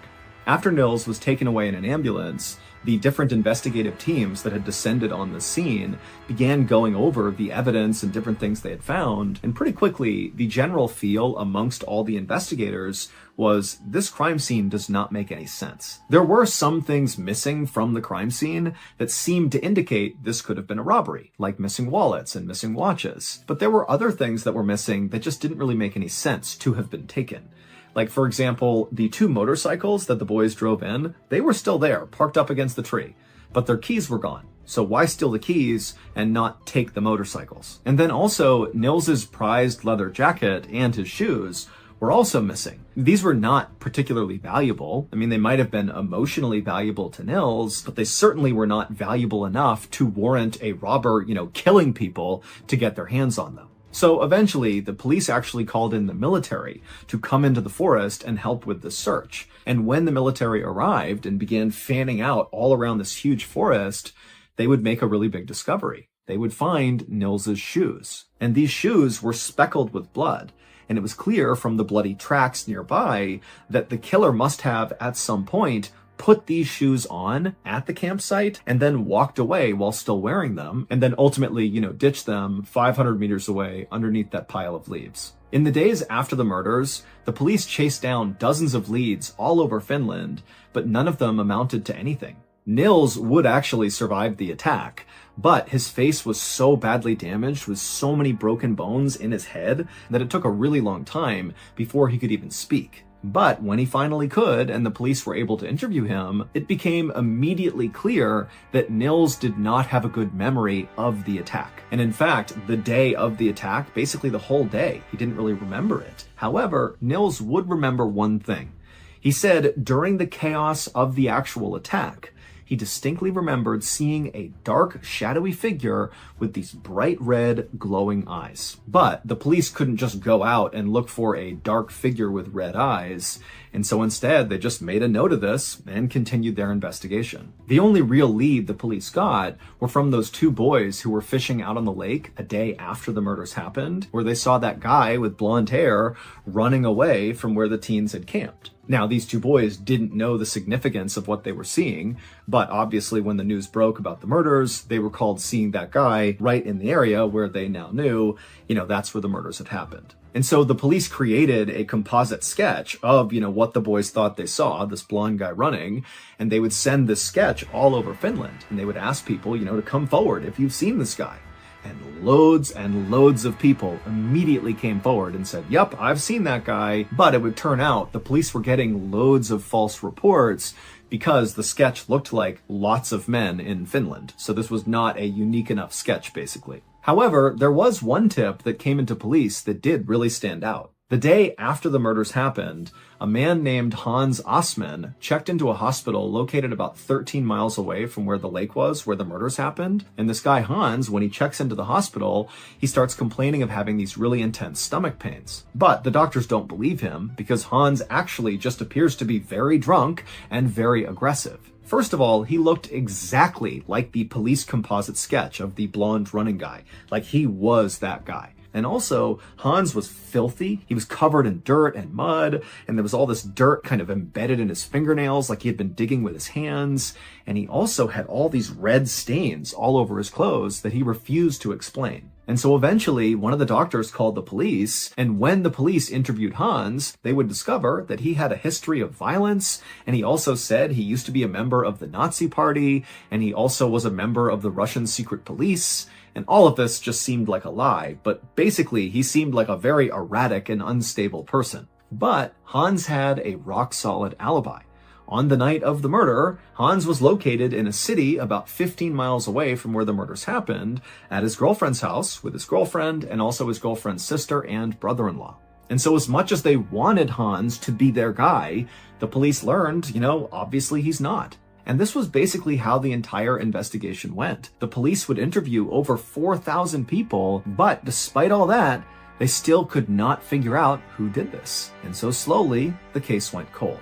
And that was it for 44 years. Lots of theories, but not one suspect. But then, in 2004, prosecutors made a stunning announcement. They said the killer was Nils Gustafsson, the 18-year-old boyfriend of Mela, who was the only one who survived the attack. And the prosecutors pointed to two pieces of evidence to support this theory. The first piece of evidence was there was this woman who was staying out at the lake on the night of the murders, not far from the teenagers' campsite, who remembered overhearing two men really aggressively fighting before the murders ultimately happened. Prosecutors hypothesized that what that woman overheard was Nils and Seppo fighting with each other. That Nils was mad at Seppo about something to do with Nils's girlfriend, Mela. Perhaps he really was upset that it seemed like Mela was flirting with Seppo, and so Nils felt betrayed. But, something was happening there where these two young men were fighting over a girl. In the prosecutor's eyes, this would also explain why Mela had been stabbed so many times. That basically Nils must have been so furious about whatever was happening between Mela and Seppo, and then, his rage took over and he really took it out on his girlfriend. The second piece of evidence the prosecutors used to support this idea that Nils was the killer were Nils's shoes, which were found under those leaves about 500 meters away from their campsite. The prosecutors said there was blood on the shoes, but not in the shoes. And none of the blood that were on these shoes belonged to Nils. And so prosecutors say that shows Nils murdered his friends while wearing his shoes and then, ran away from the campsite and ditched those shoes to hide them, underneath those leaves. And then he came back to the campsite and inflicted those horrible injuries on himself to make it seem like he also had been attacked. So in the end, Nils, 44 years after the fact, got arrested for these murders. And at the time he was arrested, Nils was 62 years old, he was working as a bus driver, and he was married with kids. But at Nils's trial, he absolutely maintained his innocence and did not waver from his story one bit. He basically said, look, I can't remember all the details of that day. I don't remember the attack very well. I don't really know what we did leading up to it, what happened after it. But what I do remember is I saw a dark, shadowy figure with glowing red eyes. That's all I remember. And the jury completely believed him, and he was easily acquitted. And in the end, Finland would even give him a huge monetary settlement for his mental suffering. Today, people tell lots of stories about these murders. I mean, the lake itself where this happened, Lake Bodom, is now completely famous for these murders. People go there just to be in the same place where these teens were killed. But a lot of the stories that circulate about these murders are so far-fetched that they just do not seem believable, like suggesting that the campsite was cursed and that, the ghosts of murdered campers attacked the teens. It just does not seem like a viable theory. Other stories that circulate are really intriguing, but they don't really get you anywhere. Like periodically there's this photo that will circulate on the internet, and it's a picture of the crowd at one of the teens' funerals, and in the middle of this crowd is this guy whose face looks identical to that composite sketch of the running blonde man. And in fact, people have come out and said he looks exactly like that guy Hans Osman, who had shown up in the hospital, the day after the murders with the dirt and what looked like blood all over him, but he had that alibi. And so that picture makes its rounds on the internet, and everybody gets jazzed up and says, there he is, that's the guy who killed the teens. But no one's ever been able to actually identify that person, and so it's gone nowhere. But there is one story that circulates about these murders that a lot of people believe is the truth. When the teenagers were killed, there was a 55-year-old man named Carl Valdemar Gilstrom who lived right on Lake Bodom. And Carl had a reputation for being really nasty and sometimes even lashing out at the campers who stayed in this area. And in fact, Carl would often get drunk and literally go and attack the other campers. He would cut down their tents in the middle of the night, he would throw rocks at their campsite, and then one time, he even fired a gun at a camper who was riding past him on a moped. He missed, but this guy is an absolute nightmare. And so after the murders happened, locals who knew about Carl immediately went to police and they were like, that's the guy who very likely did this. This is totally something he would do. But when police went and tried to speak to Carl, they wound up speaking to Carl's wife, who was the kiosk woman, the woman who was so nasty to the teens when they first arrived and basically told them to get away. Yeah, so the police talked to her, and she would tell police that Carl was with her and her kids when the murders happened. And so the police believed her and never really considered Carl a serious suspect. But in the Lake Bodom area, when people heard he was not being looked at closely, people felt like this was a huge mistake. But 9 years after the murders, so at this point the case is totally cold, Carl is having a drink with his neighbor out near the Lake Bodom area, and as they're just sitting there having drinks, relaxing, Carl winds up admitting to the neighbor that he was the Lake Bodom murderer. He literally said to his neighbor, "Don't you understand that I'm the murderer of Bodom?" And the neighbor apparently was so caught off guard and so horrified by this that they said to Carl, well, if that's the truth, you should go drown yourself. And then the next day, where was Carl found? Out in the lake, drowned, right near where the teens had been attacked. Now, the police were never able to actually figure out if his death was accidental, or if he had done it to himself, or if somebody else had done it to him. But that's the story, and lots of people believe that Carl was so racked with guilt over what he had done that he did what his neighbor suggested.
For any diver who can stomach the risks, Bushman's Hole is a world-class diving spot. It's located on a privately owned game farm in South Africa. In the middle of the farm's 11,000 acres sits this massive crater in the ground that from rim to rim is hundreds of feet wide. If you hike down the crater to the middle, there's this little tiny basin of water that almost looks like an oversized puddle. This is the entrance to Bushman's Hole. Once you step into this little puddle and push your way through the very claustrophobia-inducing entrance, you open up into the biggest freshwater cave in the world that goes down to nearly 900 feet. For the people that have been in there, they say it's unbelievable and it's like spacewalking. For young South African Dion Dreyer, the pull to go to Bushman and explore it was irresistible. Dion had always been a bit of an adrenaline junkie. By the time he was 17, he was racing cars and building motorcycles, and by the time he was 20, he had picked up a new activity, cave diving. Dion had logged about 200 dives before he was invited by a diving group to go to Bushman's Hole and explore it on Christmas break 1994. They were planning a descent to 492 feet, so about the halfway point of the cave, and they needed one more diver, and so Dion was thrilled to go. The dive was going great, but on the way up, as they were making their ascent, the diver ahead of Dion looked back at him, and Dion seemed fine. He gave the hand signal that everything was going great. He had his flashlight out. And then about 30 feet higher in the water, that same diver turned around to check on Dion, and Dion wasn't there anymore. And in fact, this guy saw his flashlight that was still attached to him basically wavering as it sunk farther and farther down Bushman's Hole. This diver immediately stops the group above him, and he turns around and starts swimming as fast as he can down to try to get to Dion. But Dion was sinking so quickly that this diver realized that it's a suicide mission if I try to go down there. I will either pass out or run out of air. And so deeply saddened, this group of divers had to turn around and leave Dion at the bottom of Bushman's Hole. Although the other divers didn't know for sure, they told Dion's parents that most likely he had suffered from a deep water blackout and then had drowned. When authorities were notified about what happened to Dion, they sent a robot down to the bottom of Bushman's Hole to just locate his body before they sent a person down there. But they never could find his body. They could only ever find his helmet. Dion's parents are devastated. They're never going to see their son again.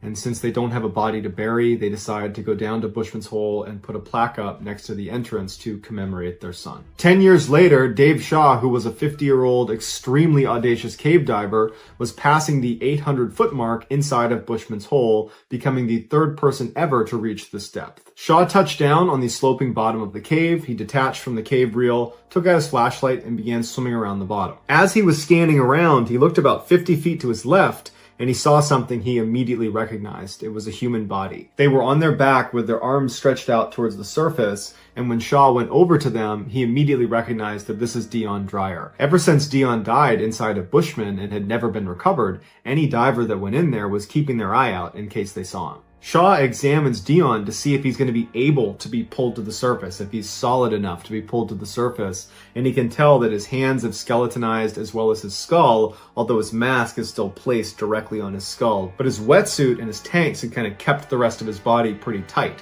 which gave him some mass, which meant he'd be able to move him. But as soon as Shaw tried to move him, he couldn't get him to budge because his tanks were caught on something.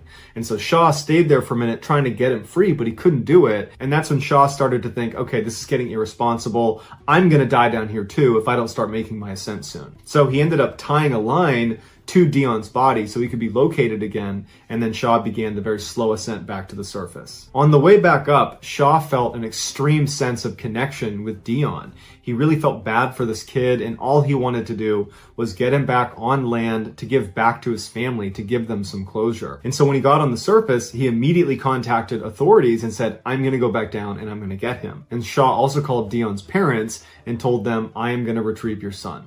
And his parents were apparently overjoyed. They couldn't believe they were going to get to see their son again. After lots and lots of planning, Shaw's recovery of Dion was scheduled for January 8th, 2005. The dive was going to take 12 hours, and it wasn't just going to be Dave doing the retrieval. It was going to be like a relay race. Dave would be the first one down, and a couple minutes after he entered the water, Another diver would go in who would stop about 100 feet above Dave, and then a third diver would go in and stop 100 feet above the second diver, and so on and so forth. Dave would put the body bag over Dion and then carry his body up to the first guy, who would turn around, bring the body up to the next guy, and the next guy to the next guy until Dion was out of the water. At 6:13 in the morning, Shaw entered the water with a camera on his helmet to film the operation. Shortly after he submerged, Dion's parents walked down to the edge of the water to watch. They showed up intentionally late so as not to put added pressure on Shaw. Shaw dropped very quickly to the bottom of Bushman's Hole. He actually arrived about a minute and a half faster than he expected to.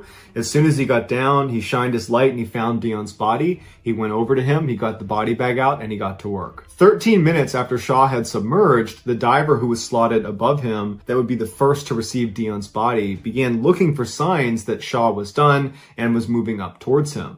But when he looked down, he saw Shaw's flashlight wasn't moving. This diver continued to watch the flashlight very intently to make sure his eyes weren't playing tricks on him. And after a couple of minutes and still no movement, this diver begins going deeper and deeper to try to get a better look at Shaw to see what's going on. And when he got a little bit closer, it became very clear that Shaw was not moving. This diver immediately goes into rescue mode and starts going straight down to get to Shaw to try to help him if he still can. And as he's moving down, he hears this fizzling sound and he looks at his wrist and he can tell that one of his gauges has broken. And this gauge was vital to the dive, and it meant he would not be able to get down there. And so with a heavy heart, he had to turn around and go back up. And because of the depth at which they were diving, he could not just go right to the surface and tell everybody what had happened. He needed to stop at various decompression stops along the way. But he had a slate, and on it he wrote in his grease pen, "Dave's not coming back." And he swam the slate up to the next diver who would have received Dion's body,